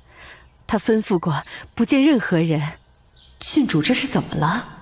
他往日向来识时务，是比谁都要清醒明白的人。今次千岁爷下了这么明显的逐客令，他却仿若未觉，真是固执。没关系，那我便在师傅平日见我的房里等着，他什么时候出关，我便等到什么时候。郡主，您请慢用，咱家就在外面候着，您有什么需要的再吩咐我们。那就麻烦公公睡一觉了，动手吧，把这个太监的衣服换下来。哼，是。裴小白，这段时间的训练成果如何？就看你这次的表现了。你可要帮我好好找到那妖孽的所在之处。这几日，百里清都有前往御书房露面，却连通知我他另有安排的时间都没有。这种诡异的情况，要么是他瞒着我在做什么，而此事对我不利，要么就是他出什么事了，闭关只是托词，而在御书房的根本是个假货。这里真的是百里清的府邸吗？好荒凉啊！百里清向来追求完美奢华，怎么会允许府里存在这么一个破败的地方？居然还真的有狗洞！死肥鸟，要是让我发现你耍我，你这辈子都别想好过了！姐姐，你是谁？这里怎么会有人？不对，我穿着宦官服，他怎么发现我是女人的？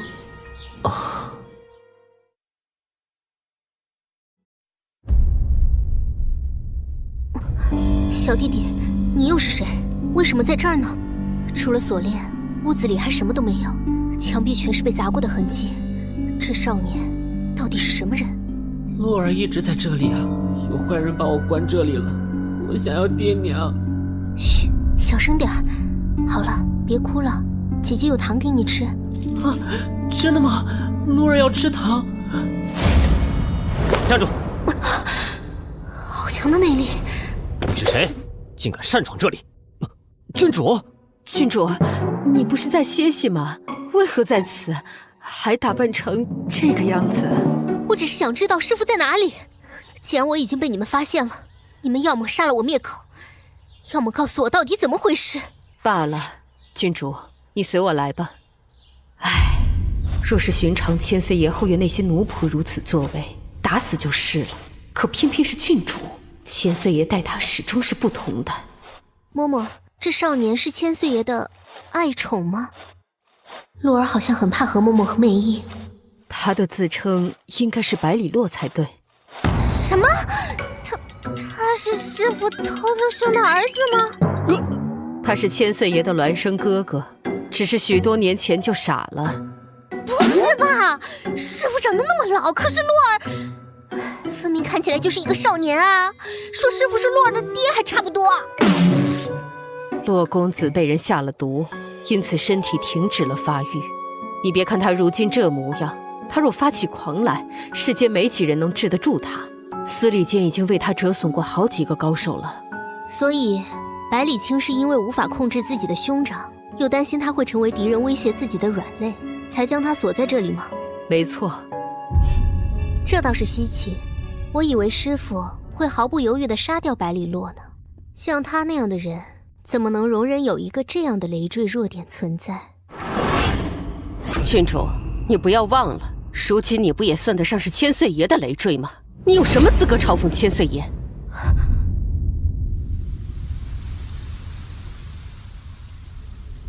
老身只能带你到这里了，但是千岁爷愿不愿意见你，便要看千岁爷的意思了。让他进来吧。是百里清的声音，可是为什么这声音听起来这么虚弱？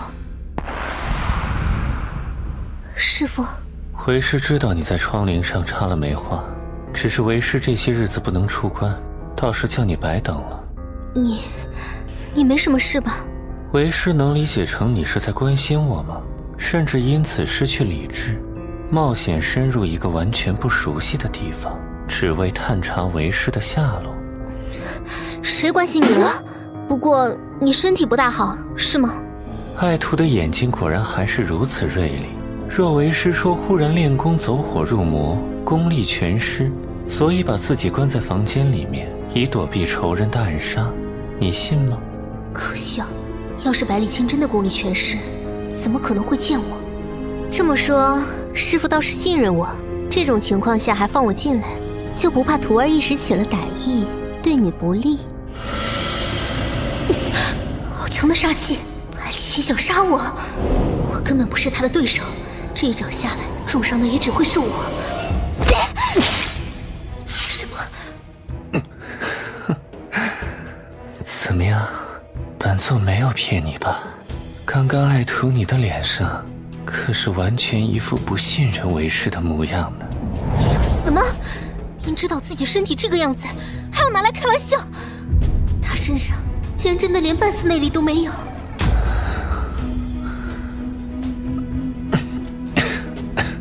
你生什么气啊？爱徒你不是一直很憎恶为师吗？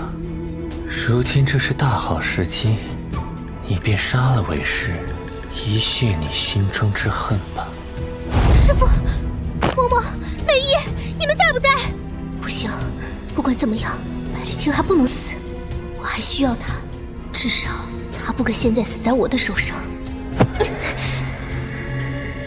他还不能死。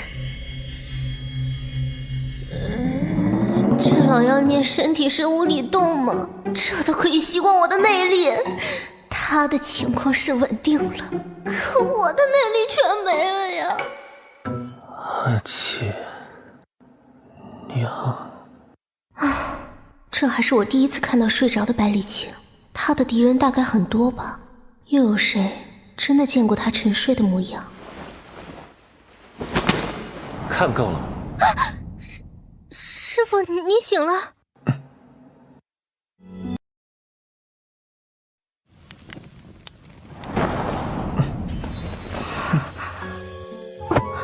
百里清的内息竟然都恢复了，不对，这种内力全失的诡异情况，明显更像中毒，而药引就是我这个与他拥有的同源内力之体。哼，原来是我自己笨，千辛万苦送上门来做别人的药引子。为师每年都有5日，会因为体内毒发而彻底失去内力。毒发之际，需要新鲜血液来度过。若有同源内力之体为为师行经渡气，便能将余毒压制住。如有对方同脉的纯净血，连着饮3年，便能将体内的毒清除掉。所以，你助我修炼武艺，甚至不惜耗费10年内力为我打通任督二脉，就是为了今日。原来全是我自作多情，他费尽心思，不过是为了培育一个药人罢了。为师原本没有想过这一次就要用上你，可你却亲自找来了，为师很欢喜呢。丫头，你为何要去计较前因后果？那都是过去的事了。为师素来不做便宜买卖，你又不是不知道。我只后悔方才没杀了你。口是心非的小东西，既然今天你错失了机会，没能杀了我，在你再次有本事下手前，你就还是为师的。你真不要脸！若你真的那么恼，明年此时，为师必定让爱徒来为我护法。你想取了为师的命，还有4次机会，如何？这人世间真的让你如此厌倦吗？今晚月色正好，咱们一会儿出去痛饮几杯，喝痛快了，为师今儿就不闹你了，如何？师父，让徒儿再借些血给你可好？师父想要徒儿多少血都可以，可是别忘了你刚刚说的，用你的命来还。你的命是属于我的，没有我的允许，你不能死。逆子！那柳侍郎是谁的心腹？你可知道？什么和柳侍郎只是寻常交往的朋友？寻常交往，需要半夜里去别人府里吗？是柳侍郎说他府上有一柄夜明刀，请我夜里去看。父亲，孩儿真的不知道为何父亲这么生气，是孩儿做错什么事了吗？父亲突然就召我过来，劈头便是这一顿骂，到底发生什么事了？赏刀？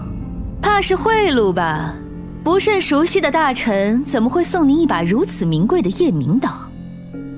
说得好听是莫逆之交，不知道的以为您一个边疆守将与内臣私自结交呢。姨娘，你最好注意说话的分寸。你闭嘴！看清楚了，这是从你房间里搜出来的东西。若你没有其他心思，盗取府中的军机做什么？你知不知道这些东西落在司礼监手里，我们晋国公府会有什么下场？为父今日接到9000岁下的旨，要提调你任京都骁骑营副都统，而其他雁门关的武将都降调至东北金门，只有你一人升职。其他人看似平调，实则降低了职权。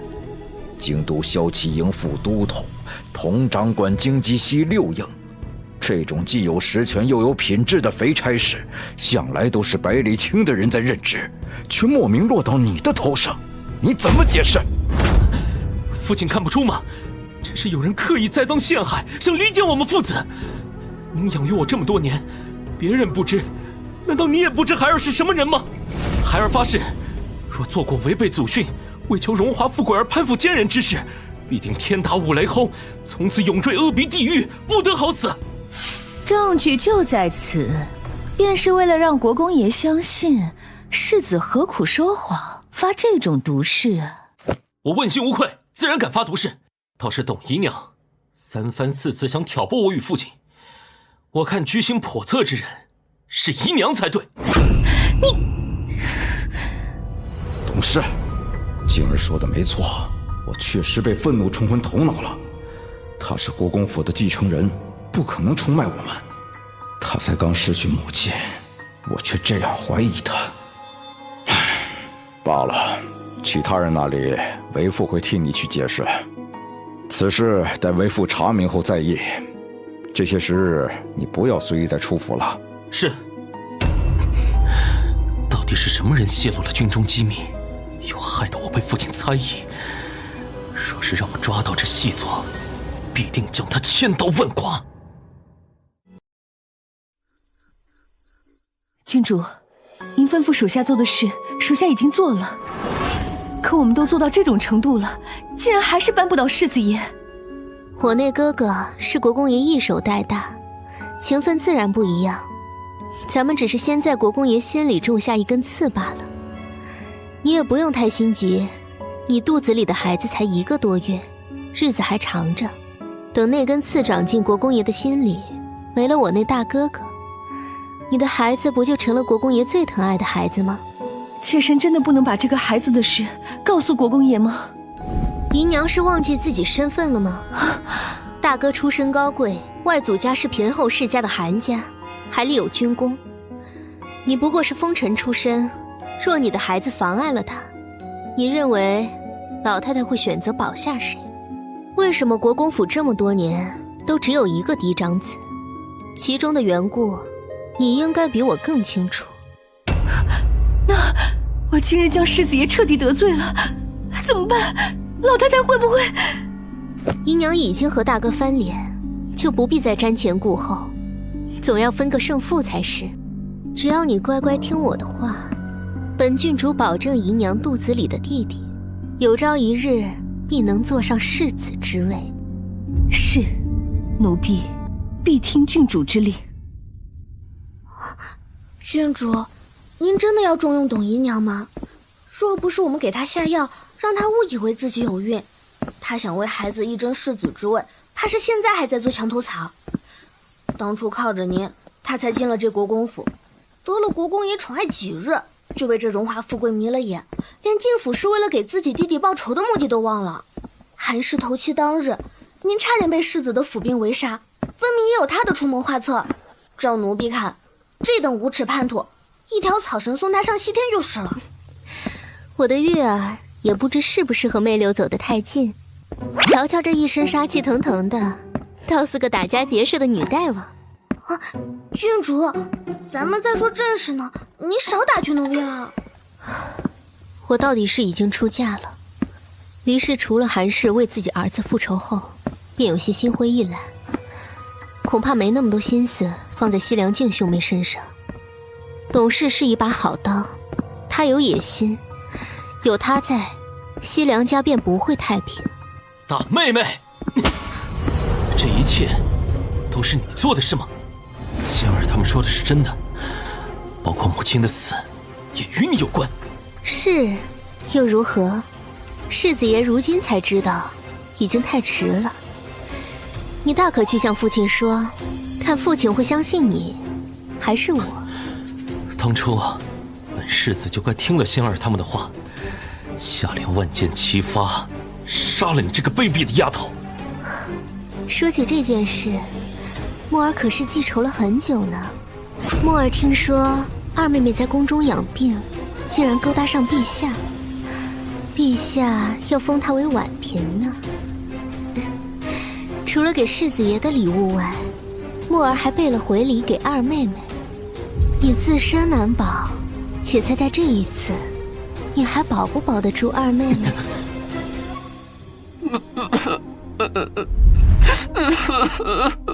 为什么？为什么大家都讨厌我？谁说的？我就最喜欢我们小石啊！林姐姐，小傻瓜，就因为其他皇子对你说了几句不好听的话，你就又躲起来哭了？大家都急坏了，父亲从军营回来饭都没吃，就一直在找你。陛下还罚皇子们跪了一晚，你还觉得没人关心你？父王再关心我又怎样？还不是把我扔出宫？太子哥哥还不是可以随意打骂我？陛下是为了保护你，才把你放到我们兰家的呀。这家里有我，有父亲，还有青儿和洛儿，大家都喜欢你。我才不喜欢什么青儿洛儿，他们不过是蓝将军不知道从哪里带回来的野孩子。他们在，林姐姐你都没空陪我玩了。不能说那样的话哦，青儿和洛儿不是野孩子，你不是，我也不是，我们只是一样失去了母亲而已，所以我们才更要珍惜彼此。林姐姐，我错了，你不要哭，我再也不说那样的话了。我只是想你陪我而已。林姐姐不哭，小石也不要哭了。林姐姐呀，我永远陪在小石身边的。小石，我找到我喜欢的人了，你会为我高兴的，是吗？为什么？你不是说好了要永远陪在我身边的吗？你为什么要背叛我？为什么要离开我？你放开我！陛下，你放了！我不会允许你离开的，谁也不能从我身边夺走你。林姐姐，只有我才是爱你的呀。西凉无缘有什么好？他明知道我会扣下蓝将军，利用蓝将军引你进宫，却还是不敢保护你。他就是个懦夫。林姐姐，你是我的，我爱你，只有我才能拥有你啊！出家？为什么？林姐姐，朕可以封你为妃啊！你明明有了朕的孩子，西凉无言也娶韩氏为妾了，而且他和韩氏在婚前就有了苟且，韩氏未进门前就有了孩子，这种男人根本就不爱你。难道你就爱我？你爱我，所以你杀了我的父亲，为了亲手扶你上帝位的蓝家，折掉我的双翼。你爱我，所以强迫我，逼我的丈夫另娶他人，让他采集我和肚中的孩子。你根本不懂爱，从头到尾，你爱的只有你自己。你走了，这孩子出生以后，我便会常伴青灯古佛，不再过问世事。从今往后，你和西凉无言都不要再踏进这间佛堂了，否则我就死在你们面前。不要，不要，不要，林姐姐！陛下怎么了？可是梦魇了？我梦见蓝姐姐了，蓝姐姐。我想见蓝姐姐，可是为什么蓝姐姐对我心狠至此？她不愿见我。蓝夫人对陛下心中有怨，不过至少她还是留下了和您的孩子，不是吗？对了，墨儿，朕还有墨儿，墨儿一定是朕和蓝姐姐的孩子。传真敏郡主，朕要见他。陛下万岁！万岁！万万岁！丫头，起来吧。你嫁到德王府也有些日子了，朕的侄儿对你可还好？听说前些日子你和刘峰回门的时候遇上了天理教徒的袭击，可有受惊吓呀？谢陛下关心，墨儿倒是没什么，只是府中的大管家竟然是天理教的内应，还试图残害韩愈郡主。此事过后，母妃便因受惊而病倒了，小王爷也久病未愈，墨儿真的是心中不安。真是岂有此理！这天理教也太大胆放肆了，简直是谋逆！或许天理教徒只是一时糊涂，若要将天理教以谋逆罪论处，岂非得将他们满教诛灭？父皇不可，请父皇恕儿臣莽撞。儿臣在殿外听闻父皇大怒，担忧父皇，便擅自进来了。天理教发源西南，那一处是西狄与我天朝交界，西狄时常侵扰我国国境，当地边民民不聊生，才自发聚集祈求天理之道。儿臣认为应当疏导流民，以安抚民心。若以谋逆之罪处理，恐怕会激起民变。激起民变？陛下一向施行仁政，如今不是天下太平吗？为什么还会有民变？莫不是有人在里面图谋不轨，煽风点火？墨儿虽然只是无心提问，但这倒是提醒了朕。小小西南边陲之处，竟然能成天理教之患，还祸害到了京城。这其中定有人图谋造反。无凭无据的，怎可如此定罪？行了，父皇知道你宅心仁厚，但你处事还尚且稚嫩。天理教之事，就交由司礼监去调查，太子不必再管。至于甄敏，朕看着她极像朕逝去的姐姐庆元公主，这孩子与朕也算是有缘分，之前还救过朕，朕有心认她为义女。往后，太子你便要多照顾这妹妹一些了。陛下隆恩，可墨儿恐怕和陛下无缘为父女了。陛下忘了吗？您几日前才下令，准备封仙儿妹妹为婉嫔。墨儿若是认了陛下当义父，这岂非……墨儿说的婉嫔，是朕前几日无意临幸的那名女子。前些日子去韩贵妃宫里，在后殿沐浴的时候，朕无意间撞见了一个女子，便临幸了她。是了，说起来，那女子是晋国公府的端阳县主。墨儿听闻，赫赫使节已到京城，如今天朝还需要西凉家女儿和亲赫赫，成为赫赫王妃，陛下更不能在此时寒西凉家人之心。既已临幸仙儿妹妹，便当墨儿与陛下有缘无分吧。那就将婉嫔嫁到赫赫去，皇家嫔妃和亲外族，这不是天大的荣宠吗？好了，朕不日再下旨册封你为公主，封号也用甄敏，可好？陛下厚爱，墨儿敏感妩内。二妹妹原本满怀入宫之梦，为了能陪伴在陛下身边，费尽心思。如今却因墨儿背井离乡，墨儿有愧。若领受了陛下天恩，让御史言官们延及陛下，岂非甄敏大罪？甄敏早已视陛下如父，若真有父女天伦之意，又何必居着公主的名分？甄敏也不需要这荣华富贵的虚名，只要日后能孝顺义父，便足矣了。好孩子，你果真是朕的好女儿，竟为朕考虑至此，朕就听你的。至于西凉仙，既然他那么费尽心思邀宠，朕便如他所愿吧。若不是墨儿的无意之言，朕还想不到这一点。什么在韩贵妃宫中养病？那日是韩贵妃请朕过去品茶，朕却这么恰好碰上沐浴的西凉仙，分明是他们二人谋划的。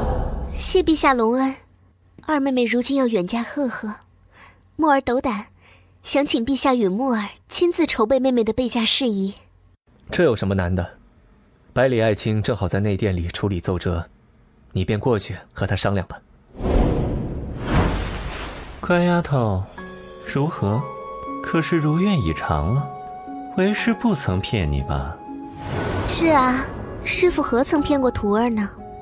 可是您只说陛下一定会同意我所有要求，却没有告诉徒儿这是为什么。比如我那亲娘是不是和皇帝有关系？又比如我根本就不是我那父亲亲生的。千岁爷，赫赫使节在城里闹起来了，他们已经在城里待得不耐烦，要进宫觐见陛下。那就升殿吧，本座一会儿过去，宣召百官入殿，再请陛下上朝。作为答谢，你不觉得应该帮为师把你的礼物寄上吗？师父，您带上徒儿的心意，果真是风姿高洁，宛如谪仙呢。必定要那赫赫粗蛮人看看咱们千岁爷的威风。看来我今日就得准备逃跑了。万嫔西凉仙接旨，奉天承运，皇帝诏曰：今玉华宫婉嫔出身名门，钟祥勋族，一宣内则，克御温公，肃章书慎，领方归于土史，饲养成皇后慈玉，以册印封尔为信妃，并赐婚赫赫可汗，以为正妃，承在两国之好，亲哉！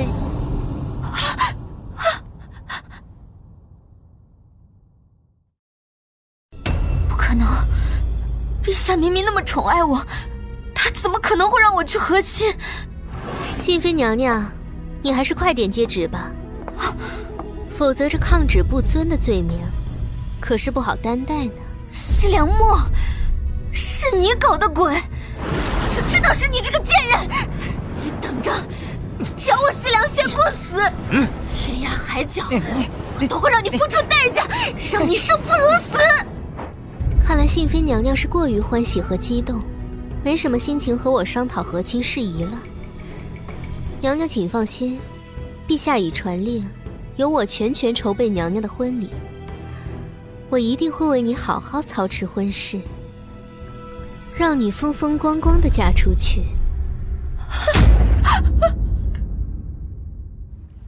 白玉，回去以后立刻收拾东西，让白蕊知会母妃和小王爷，知道本郡主要替妹妹备嫁，因着陛下急之，所以需要离开德王府几日，到下面的庄子采买东西。所幸逃跑的准备早就做好了，正好可以拿给西凉仙备嫁当理由。有白蕊和白玉，要制住媚流媚妻也容易多了。是，可是郡主，您不在意二小姐的事吗？二小姐这般心智，又如此恨您，恐怕到了赫赫也会生出许多事来。放心吧，有些事不必亲自动手，也会有人替我们了结。不过倒是还缺一位引子。引子？瞧，这不就来了吗？甄敏，你为何拒绝父皇册封你为公主的旨意？你很讨厌信妃吗？太子爷，甄敏方才在三清殿已经说得很清楚了，我对二妹妹自然是再真诚不过，您误会了。虚伪！如果不是你提起赫赫和亲一事，父皇怎么会想起将信妃送到赫赫和亲呢？你和信妃同为姐妹，何必用这么阴毒之法残害她？看来信妃妹妹果真是惹人怜爱，连素来冷情冷面的太子殿下也这般为她出头。不过殿下若是不满，便只管对陛下说就是了。甄敏可担不起殿下的质问。甄敏告辞。又是西凉仙，这个贱人，不仅攀上了皇兄，如今还不忘勾搭成前。本宫要杀了他，杀了他！戏已经安排好了，不知大长公主这次会给西凉仙送上什么送嫁大礼呢？哈桑王子，你刚刚说什么？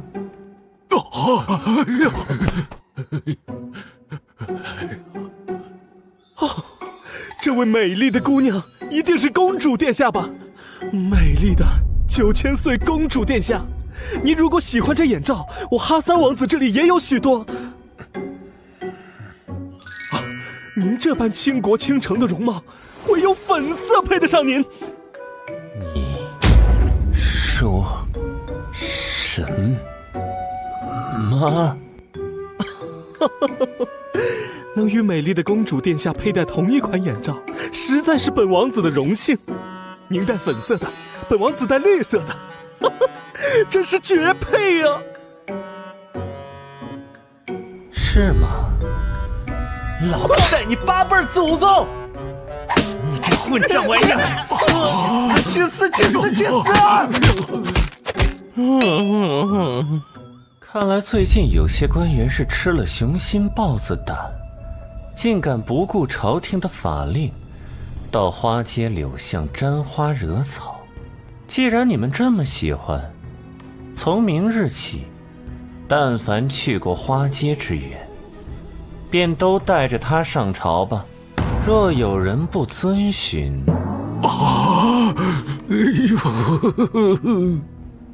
本座便让他试试断子绝孙的滋味，正好省了往后去花街的功夫了。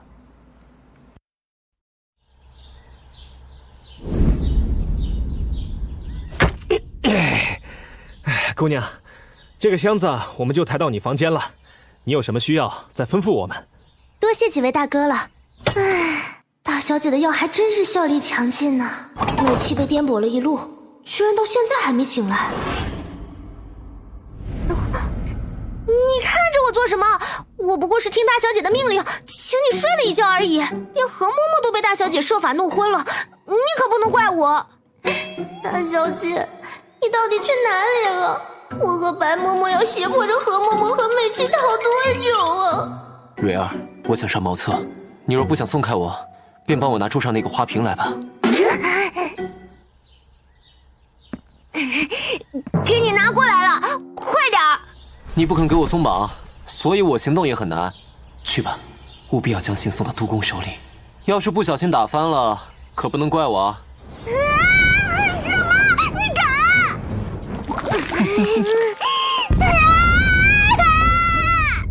我好了。你给我记住了。白蕊，我只对你使唤，嫁给我吧。美琪，你这个大毒子，我这辈子再也不想看到你了。督公，严查禁出令已经即刻发下了，但凡行动可疑之人都不可放出行。可郡主之前说要为信妃准备嫁妆，已经出发去洛阳，恐怕早出城了。好，很好，竟然跑了。本座这徒儿还真是越来越有先见之明了。去给本座把那小兔崽子给抓回来！内部的人已经给媚柳媚姬发了召集讯，但他们没有回信，恐怕是被郡主给制住了。那小狐狸既然已经决定要跑，自然不会留下线索让咱们追上。他尽管逃，且让他试试司礼监的天王捕杀令的滋味。您是要将小郡主的天王捕杀令？是司礼监和锦衣卫发出最高级别的捕杀令，一旦此令下达，不死不休。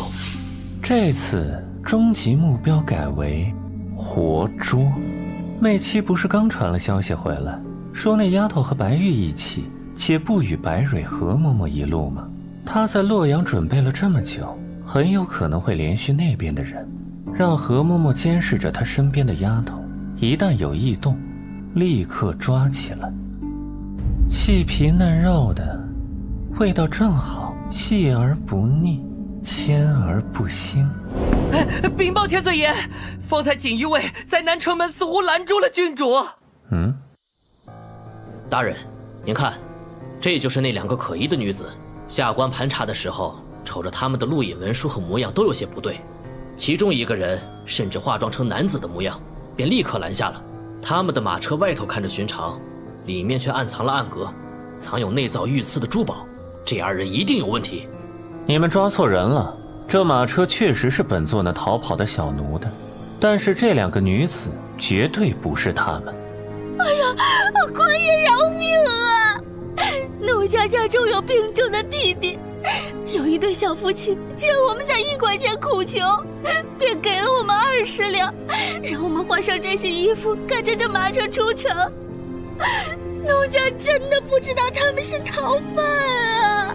行了，放了他们吧，他们1年买卖也赚不到这么多银子，见钱眼开也不足为奇。若是寻常，这对姐妹不死也要脱一层皮。自从小郡主来后，也瞅着都不像以前一样是那冰做的人了。可现在要是找不到小郡主，恐怕我们又要重新被变成冰块了。唉，千岁爷，咱们不立刻派人出城去追？追？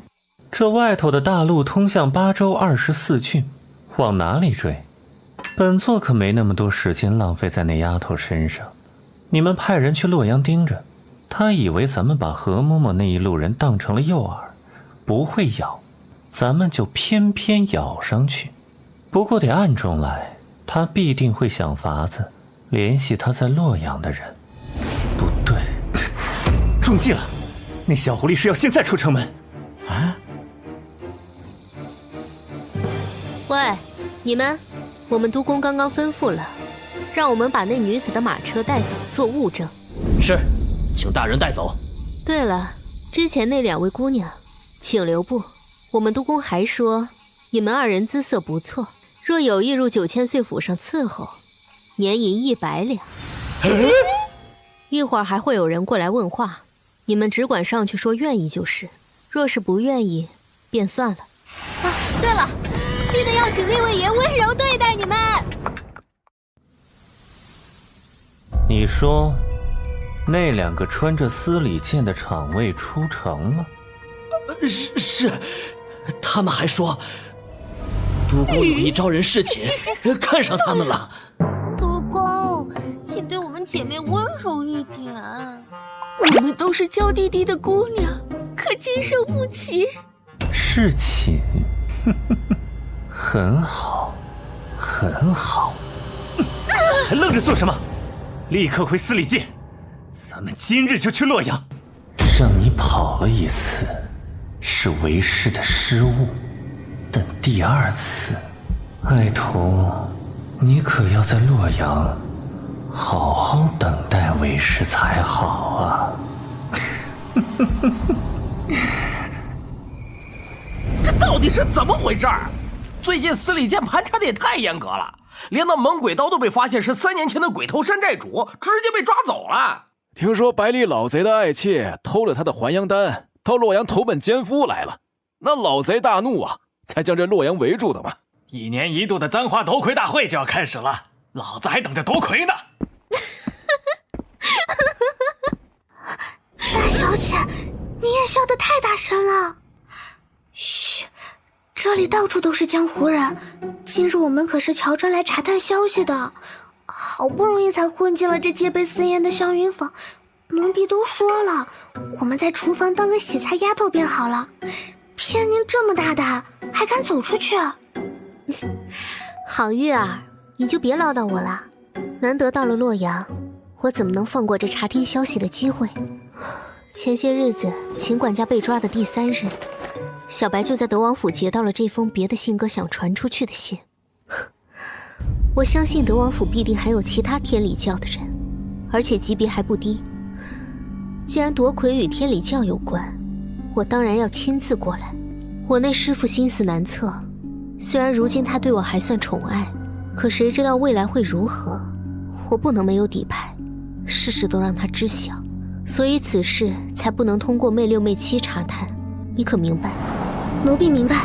奴婢刚刚探听到消息，传言包下香云坊所有天子房的贵客到了，只是周围戒备森严，连个端菜侍女进出都要再三盘查。您内力还没有恢复，今日真的要冒险前进去吗？不入虎穴，焉得虎子？费大心思包下香云坊，还这般严查，作风如此强势的贵客，我当然要去瞧瞧。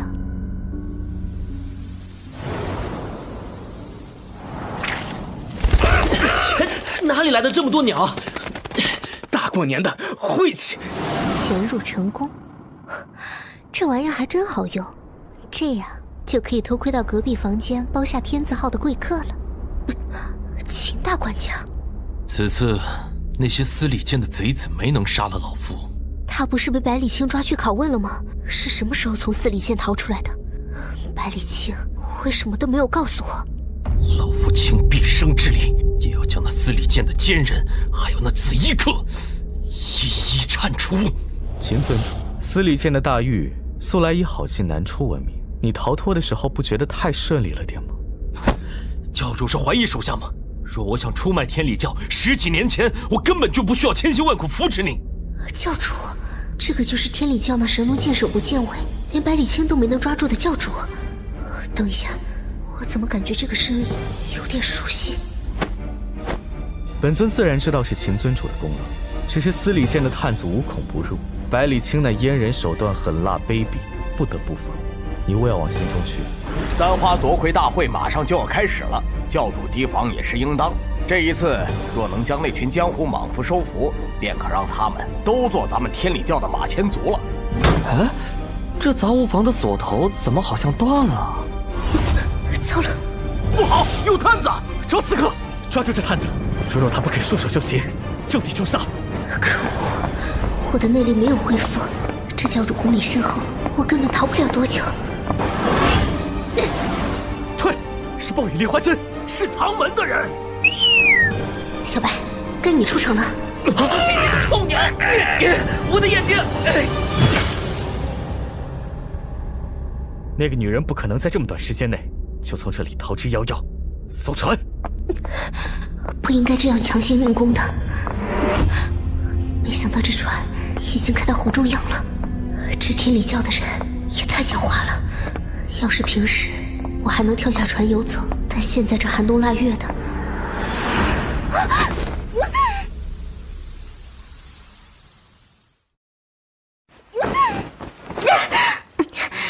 这个死变态！你在心狠手辣这一点上，是让本座越来越满意了。可惜，本座却不喜欢你的肆意妄为。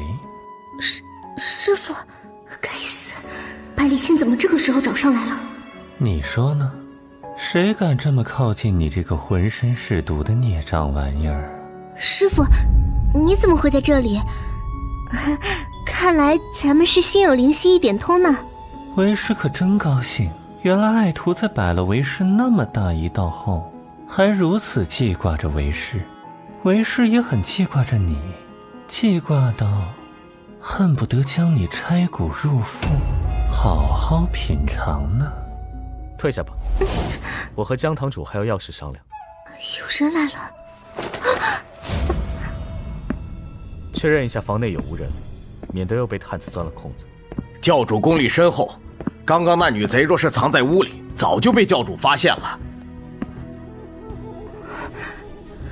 赶紧藏好。教主，那探子是唐门的人，我们何不干脆对唐门的人下手？你不要太过分了。谁？难道是本尊听错了？教主素来警醒，既然您觉得这里不安全了，我们便离开吧。明日簪花夺魁大会还有诸多事宜尚未准备完成。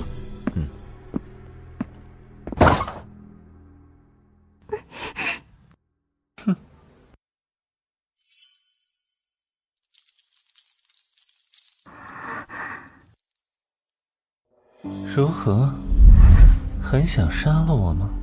师父言重，徒儿不敢。每次都是这样，在我对他稍微放下戒备时，他偏要这般逼迫我。在想什么呢？师父瞅着对你有丝毫不敬，就容不下，想要整辱干净，你怎么不对司流风这般下手？好可怕！我说错什么了吗？以后不要再说这样的话了。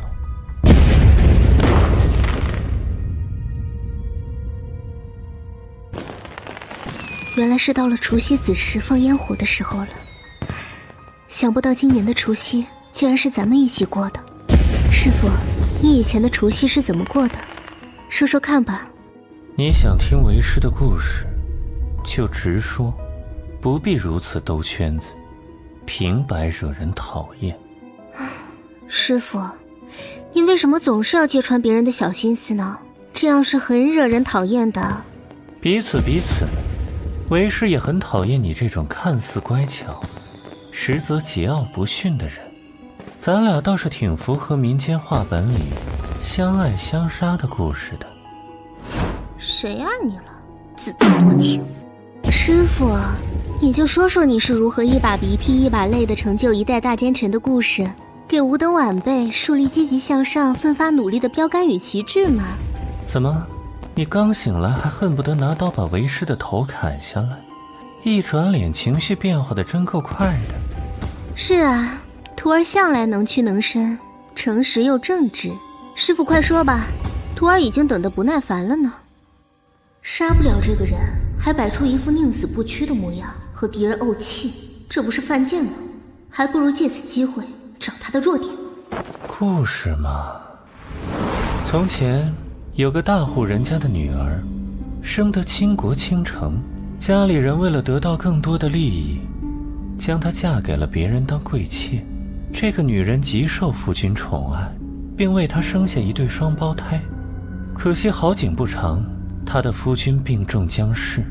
那男人死前想将最大的产业留给他们母子，而这份馈赠与疼爱却成了女子和她孩子的催命符。那个女人被男人的其他妻妾们百般折辱，而她的孩子们就只能躲在角落里，看着他们的母亲被欺辱。后来这个孩子被另外一户人家救走了，认作养子。他以为自己拥有了疼爱他的养姐与养父，可惜他的养姐为了自己愚蠢的爱情，将他再一次当成了棋子。最后这孩子被生父的家里找到了，他的兄长将他送进司礼监，可这个孩子却在司礼监活了下来，一步步得到了权势。在他的权威下，那些曾经伤害他母亲的人都得到了应得的报应。他想，与其无趣的独自陷在永远醒不来的梦魇里，不如成为天下人的噩梦，让所有人都陪他涌现噩梦。哼，怎么，你真信了？这个故事编得很感人吗？徒儿知道师傅是惯会戏耍徒儿的，下次还是给徒儿讲一个野心勃勃大奸臣残害忠良的故事吧。这个故事太假又太无趣了呢。若有一日爱徒得了为师的性命，可想好了怎么杀掉为师了吗？那师傅想要怎么死呢？那便化成一把美人扇吧。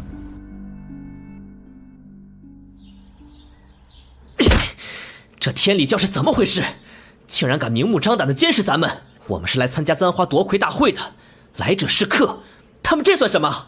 监视算什么？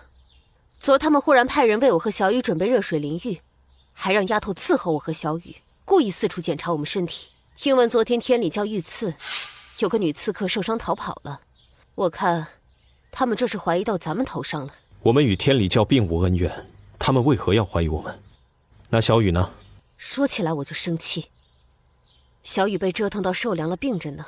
那丫头本来就有心急，又体弱多病的。有刺客！站住！抓刺客！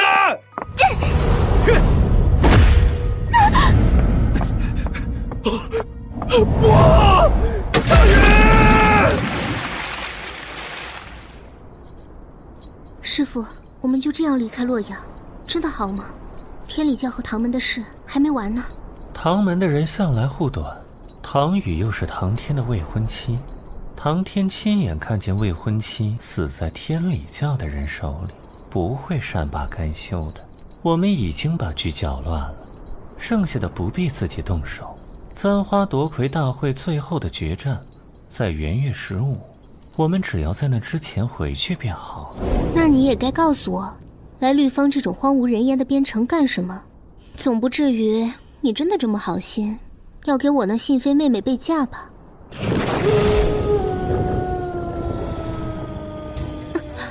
这是……不要出声，看着就是了。杀！这样下去不行，我们人数有限，这些狼群数量多到看不到尽头，白力气了。难道要看着妹部的人送死吗？不行。是秃鹫，食尸鸟，怎么会有这么多的食尸鸟？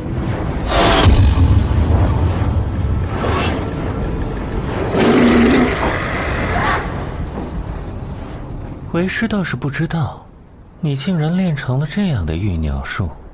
之前我就发现了，只要小白随便叫2声，不管天多冷，都会有不同品种的母鸟凑上来，从麻雀、母鸡到孔雀、海东青都有。这家伙本事大着呢。这蠢鸟还有这用？收拾一下吧，来迎接咱们的使者到了。艾克兰的主人，我们的大头领问您为什么要放纵你的手下，杀害那么多我们的兄弟？兄弟？这些是赫赫沙匪，以狼为兄弟，极其凶悍残忍，连赫赫王庭都要让他们3分。对于所有进入他们领地的人，他们都会让狼撕咬来者，以作欢迎仪式。赫赫人信奉武力，若能坚持半个时辰，便可以进入他们的领地，享受他们的接待。原来这就是你们对待客人的欢迎仪式啊！既然如此，我们方才也是对你们的欢迎仪式的欢迎仪式，以这样的仪式表达我们对你们的欢迎仪式的欢迎和赞美。你们生气什么？应该高兴才对啊！你损客卿，方才召唤食尸鸟的便是他。你确定要与他为敌？带路吧，你们的大头领还在等着我们呢。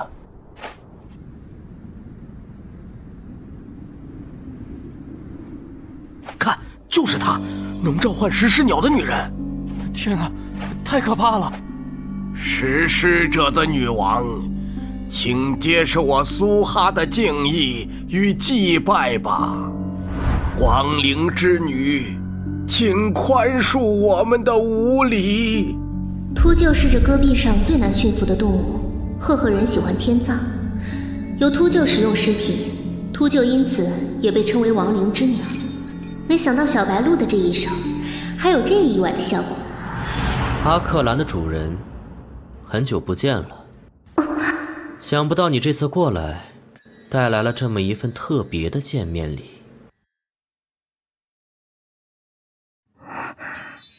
这不是你该打主意的人，损差。要说礼物，你们今天结的赫赫王妃，还不够你们满意吗？赫赫王妃，不就是西凉仙吗？这群沙匪连赫赫王妃都敢动，疯了不成？这事绝对和大长公主脱不了关系，但有什么好处，能让损差冒这么大的风险，公然挑战赫赫和中原王朝？哦，你是说这个无用的女人？西凉木，果然是你！我就知道，有谁那么胆大包天，竟然敢挟持未来赫赫王妃的婚嫁送对。果然是你这个贱人！你已经把我逼得离开中原了，你还要怎样？你要这么说也对，你被劫持的事，我确实没少出力。那你又能怎样？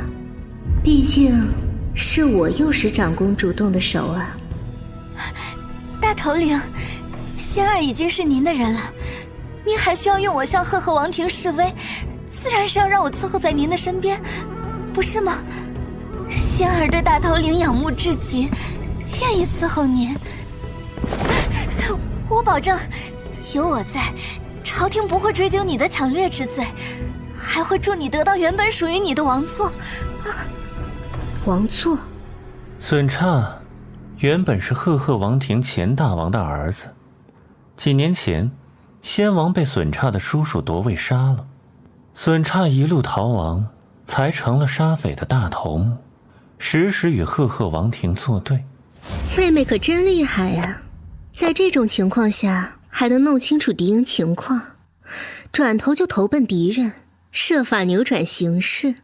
大首领，你觉得仙儿的提议如何？只要你帮我杀了这个贱人，仙儿一定会报答你。把这个女人拉下去，处死。不，你们不能这样对我！为什么？为什么你们都帮这个贱人？他这么狠毒无耻！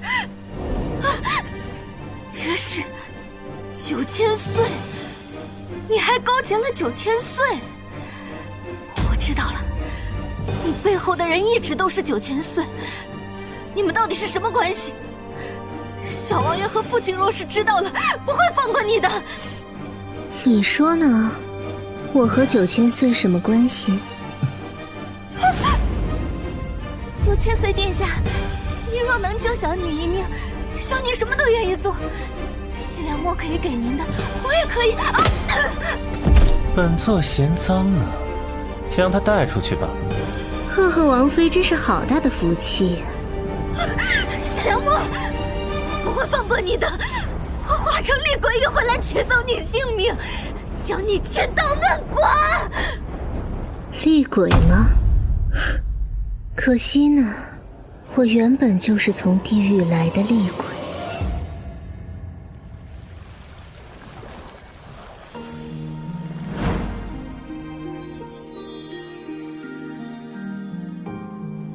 风念儿也太美了，今年的花魁一定是风念儿，我永远支持风念儿。怎么了，主子？小姐不是跳得很好吗？哗众取宠，不用这种方法，难道就治不住那些武林莽夫吗？对了，唐门那些人最近怎么样？还是主子有先见之明，早早派人制住唐门的人。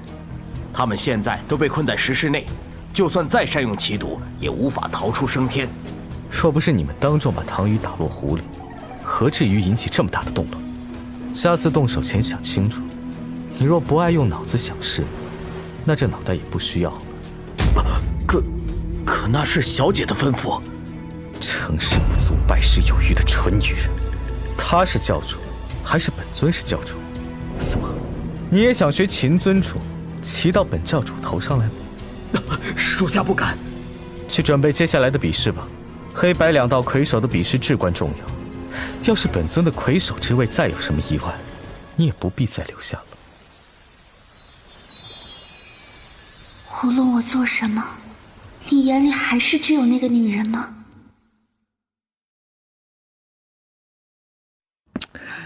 没想到德王府的二小姐竟然极善武艺啊！不但性子奔放大胆，似江湖儿女，还有一身轻功。我以前怎么就没发现德王府这么卧虎藏龙啊？哼，不过是个模仿你的便宜货，那也叫好。能把我的画皮舞和西凉仙的破阵蔷薇舞融合在一起博人眼球，也算思涵香的本事了。别看他了，你给为师准备的出场仪式准备的如何了？放心，保证让师父满意。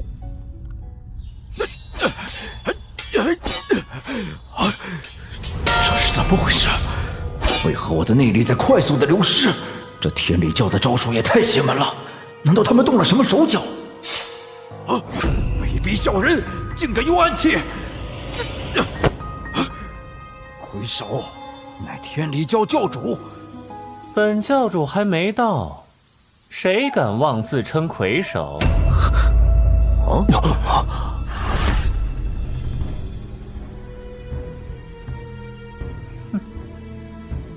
天下风云出我辈，一入江湖岁月催。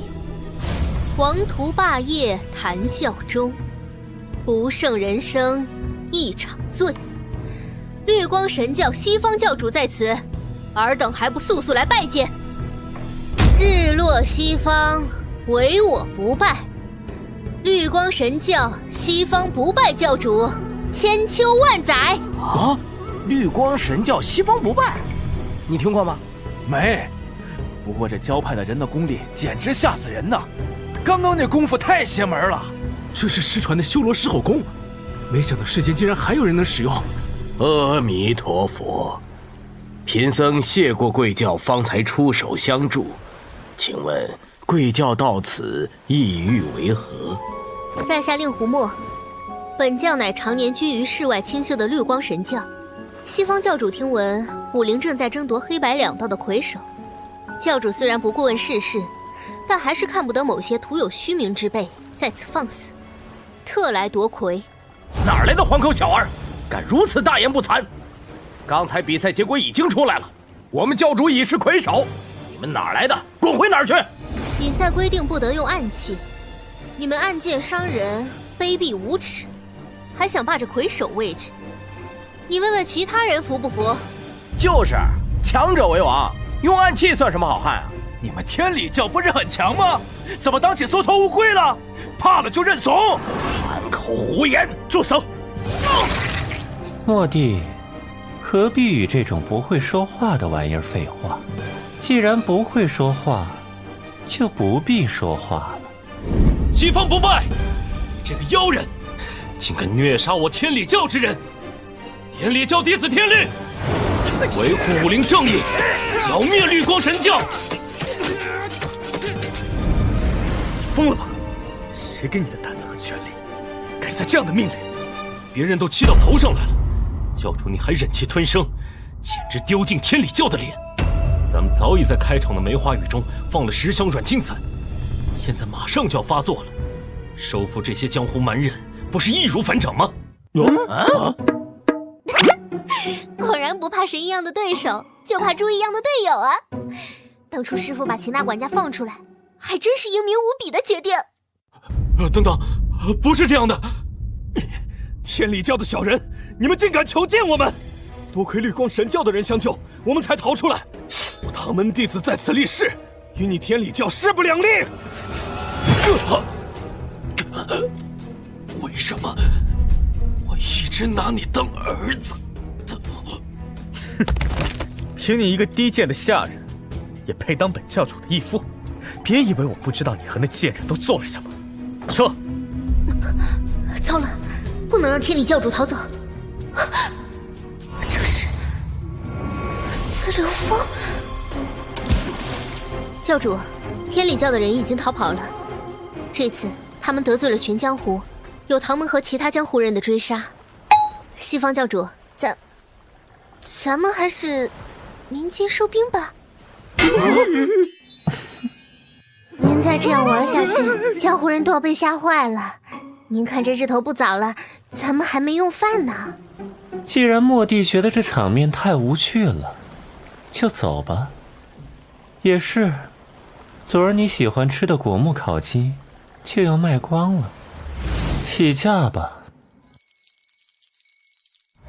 日落西方，唯我不败，文成武德，一统江湖。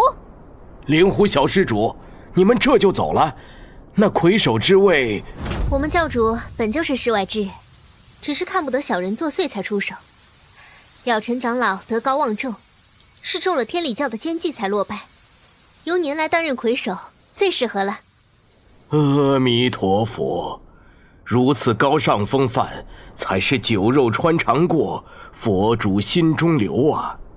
这西方不败出听狂妄至极，除了这绿光教教主，倒也无人担当得起。喂，你们看那西方不败和他家灵狐总管，是不是有点不对劲儿啊？哎，对，洒家瞅那西方不败和令狐墨这俩人腻腻歪歪的。哇，这两人看着都这么貌美，一定有一腿。我说师傅，能不能不要动手动脚的？爱徒可真是小气。对了，师傅，我想早点回德王府。这一次出来，已摸清德王府的底细。四含香他们应该回京了，我也是时候回去了。回去以后，你那位夫君想必身子也痊愈了。你有甚打算？还能怎样？好好的对小王爷嘘寒问暖，温存一番。毕竟这是我费了心思才嫁得的好夫君呢。哼，不会说话就不要说话了。小姐，爷生气了，还不去哄哄？哼，哄个屁呀！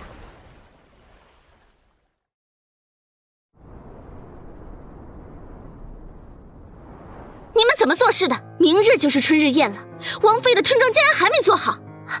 王妃恕罪，今年多了小王妃的衣裳，她是宫里的贵人，又受皇上宠爱，咱也不敢怠慢。那些不长眼的，光顾着赶制小王妃的衣裳，就……什么意思？这是说要赶制小王妃的衣衫，所以便不管我们王妃了吗？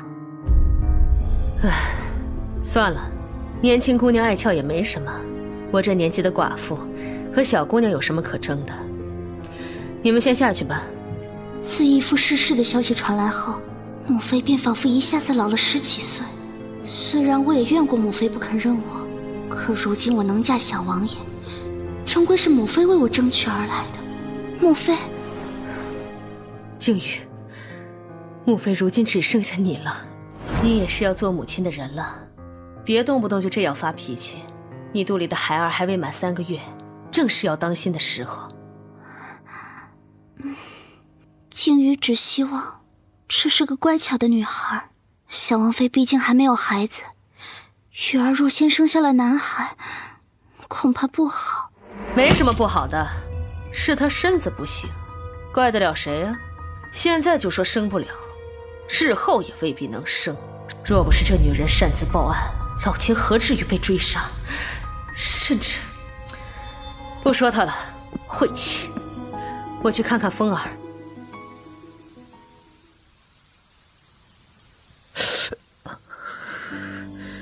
哎，不用看了，那是唐门的追风夺命散，腐蚀性极强，沾之即死。你也是机警，身上刚沾了那些毒物就跳下水中，这才救回了一条命。这伤啊，没那么快好的。母妃，你怎么过来了？天理教已经遭受此等重创，恐怕难以恢复过来。你若是不行，咱们就收手吧。收手？母妃，你说这话怎么对得起父王？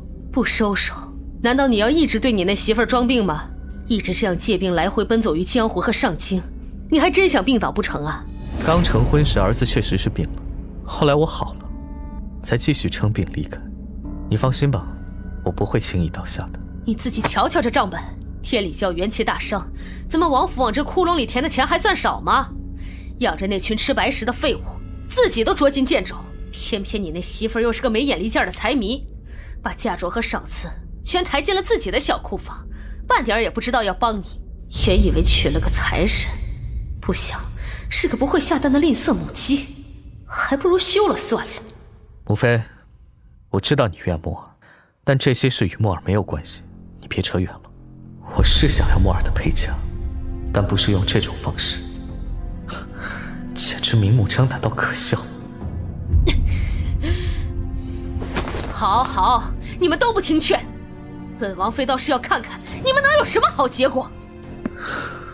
母妃，你还在念着那个奸夫吗？他已经死了，你为何还执迷不悟？当初收到那封告密的信，说您和秦管家有私情，而靖宇是你们的私生子，我根本不信。可是您却背叛了我，无论是谁知道了这个秘密，都得死。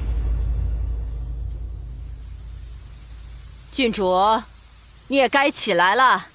哪有像您这样的，出远门回来第2天还睡到日上3竿，不去给婆婆请安的？嬷嬷，不是我不想起，昨夜我做噩梦了，梦见和一只千年老妖打架，您就放我这被狐妖吸取了精元的可怜书生一马吧。不行，春日宴的衣裳送到了，您得起来试试。据说绣坊为了赶出您的衣裳，连王妃的都没弄完。哼，这么巧，果然王府里的人都对本郡主充满了敬意啊。这套衣衫不知要熬伤几个绣娘的眼呢。郡主不过是说清新简单些就好，不要大红大紫，居然让他们那么上心。郡主若是穿出去，恐怕是宫里的娘娘们也比不得，更别说王妃了。这些小人，明知郡主在德王府不受宠，还这样挑拨郡主和王妃。无妨，本郡主就穿这件，侧目就侧目，那又怎么样？郡主，小王爷来了。墨儿，许久不见了。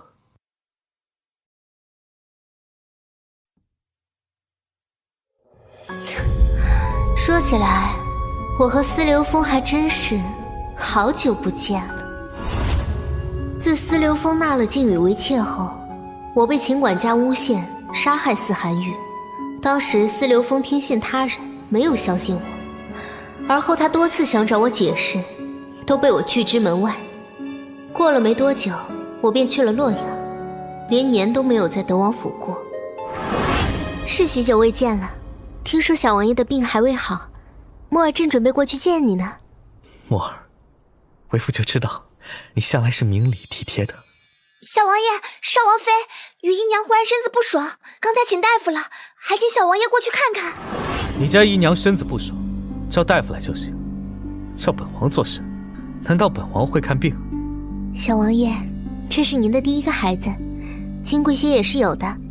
若让母妃知道了雨姨娘身子不爽，妾身还拘着您，恐怕不好。司流风前脚刚进了我的门，靖宇便刚好不舒服了。这种低级的争宠伎俩，司流风不可能看不出。男人，哼！墨儿，委屈你了。明日便是春日宴了，我们夫妻也许久没有小聚了。到时为父一定好好陪你散心，不再让别人打扰。好，一言为定。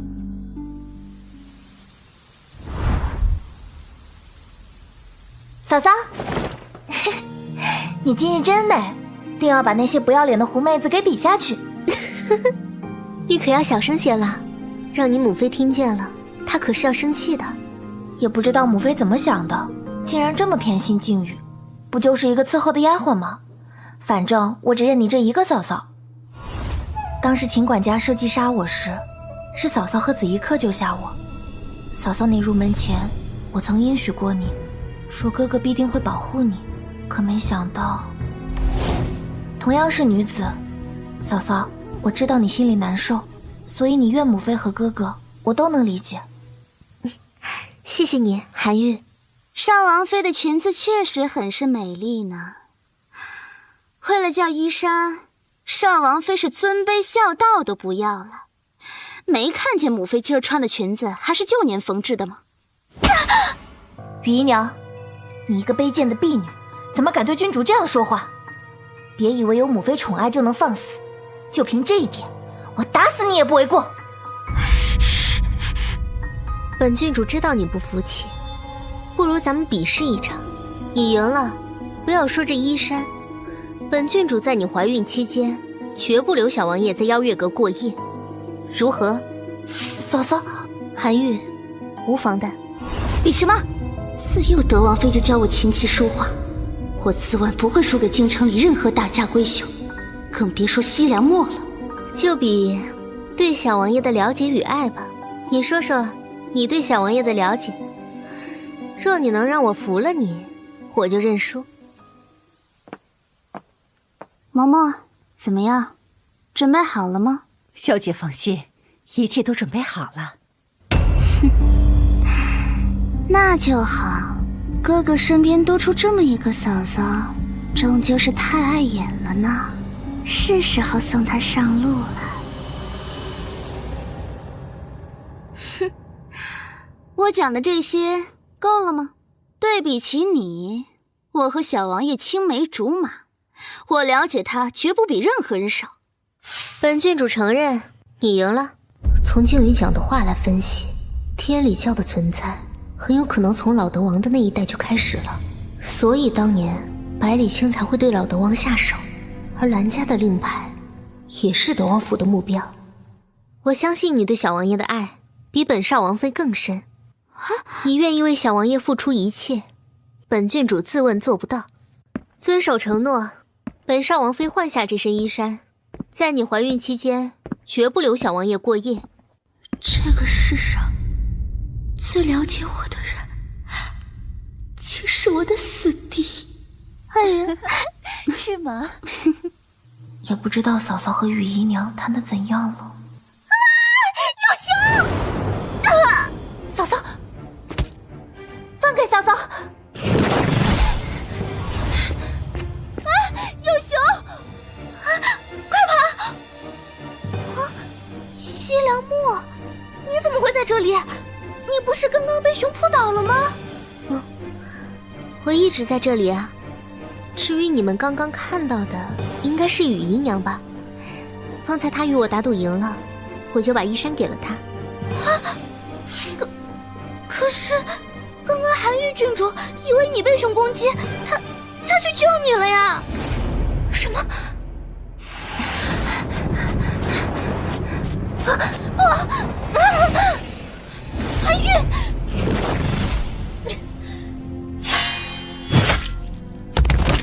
嫂嫂，韩愈，你不要害怕，嫂嫂带你去找大夫，你不会有事的。可是韩愈好痛，嫂嫂，韩愈疼。乖，一会儿就不疼了。这离猎场很近，那肯定有人在围猎，还会有大夫。嫂嫂，别去猎场，危险。不危险，嫂嫂其实武功很好的，你不用担心，再坚持一下，我一定会救你。太子殿下又中了，是一只狐狸，看来这次春日宴必定是您夺得魁首了。哼，狗腿！有刺客！德王府郡主司韩愈与晋国公府真敏郡主在此。真敏郡主，你们这是？太子爷，我们被棕熊袭击，韩愈重伤，失血昏迷，请太子爷速速带韩愈去求医。真敏，你节哀吧。韩愈郡主她已经去了。去了。韩愈她最喜欢穿的鲜艳美丽，请太子让人清洗韩愈身上的伤口，再给她换一身干净的衣衫，带她去见德王妃和小王爷。真敏，你要做什么？报仇。真敏郡主竟然有武艺！小金子，你带2人将此事报给父皇与德王妃，其余人快跟上真敏郡主。真敏的武艺明显高强，可她情绪失控，内心混乱，这对武者来说很危险。灵山是皇家捕猎之地，从来没有过猛兽。那只熊是人为故意放出来的。这时候，那卑鄙小人必定是得意又忐忑，既兴奋计划成功，又担心我未死去，所以他一定会留在原地确认情况。靖宇这胎儿是保不住了，小姐，要不要直接杀了他？不必，他这样子活下来也不可能得到哥哥的心。他这副半死不活的模样，来折磨德王妃正好。德王妃看见自己2个亲女儿变成这样，表情一定很精彩。恭喜小姐，夫人的大仇得报。当年夫人虽然为妾，却极受老王爷的宠爱。若不是德王妃设计害死了夫人，如今正妃的位置也未必轮得到她。哎呀，是啊，倒是西凉墨那个奸诈卑鄙的，竟然和靖宇那贱人互换了衣衫，否则这时候躺在地上的就是他了。怎么样？这种亲近的人死在眼前的滋味，如何？西凉墨，你没有死？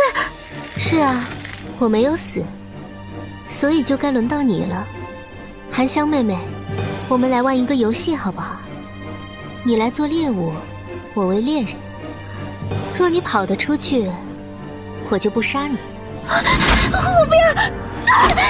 看来你也不过如此，真是可惜，我还想玩久一点。莫儿，住手！让开！他杀了韩愈，四流风，那野兽笼子还在后面。你从那个方向来，想必也看见了吧？不是的，哥哥，我只是……莫儿，逝者已矣，杀了韩香，韩愈也不会再活过来。我不能同时失去2个妹妹。四流风，你真让我恶心。若我非杀他不可，你是不是还要休了我？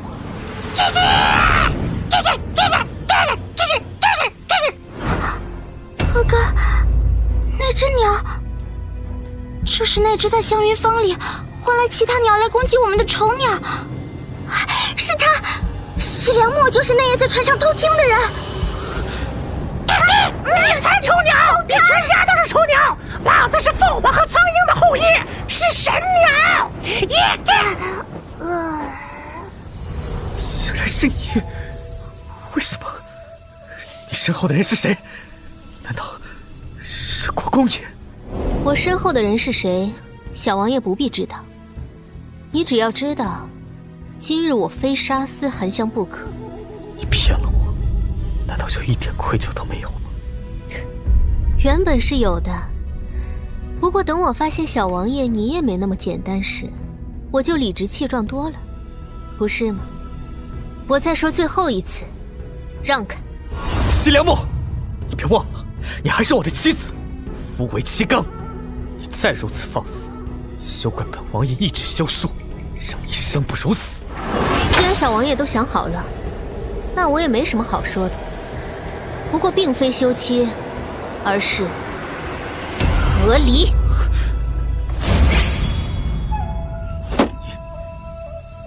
你说什么？你竟当真要与我和离？西凉墨，你嫁了进来，生是德王府的人，死是德王府的鬼。本王若不开这个口，你又能如何？你以为我会被威胁吗？也许这世间的女子会怕这一份休书与流言蜚语，不巧，我西凉墨却不是其中的一个。我劝小王爷还是与我好聚好散，否则我一不小心将你是天理教教主的消息说漏了嘴，怕是陛下第一个就容不下德王府。我过去待你不好吗？我们相爱过，我为了你，敢冒被世人指摘负心薄幸的风险，推了与西凉丹的婚事，你竟这样背叛我！背叛？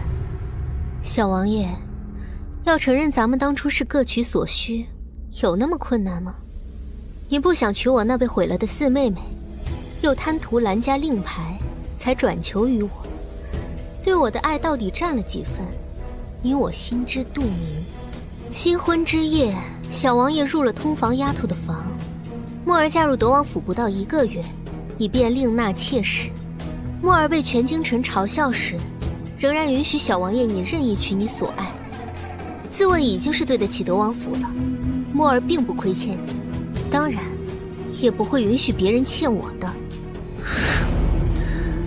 看来本王从来都未了解过自己的枕边人。王妃如此任性妄为，还是跟本王回王府好好静养。小王爷这是要杀人灭口。也对，我知道的太多了，小王爷怎么会轻易放我走呢？本王不会杀你，是让你听话罢了。墨儿，本王承认，你的武功令本王惊艳，但你不是本王的对手。啊，找到郡主了！真敏，你没事？太好了，你们这是……真命与小王爷准备和离，小王爷心中不忿，一言不合，所以才动上了手。太子爷，墨儿只是开玩笑，我们方才见到棕熊出没的影子，才拿出刀剑的。墨儿，你真是的，国公爷前些日子才与为夫商讨朝中大事，难道要让别人以为咱们夫妻不和，两府不和吗？小心让那些不知情的人损了你的名声。小王爷，明人不说暗话，今日的事是思涵香所为，如今人证物证俱在，哼，竟然用建国公府和我的名誉来威胁我，真是可笑。你要保全德王府的名声，甚至不顾自己怀孕的妾室和我的性命，咱们便面见圣上，让陛下来断个是非曲直。西凉木，封地，请你自重。今日之事确实疑点颇多，父皇也很忧心，正派人四处寻找真名。本宫会将此事呈报父皇，请父皇圣裁。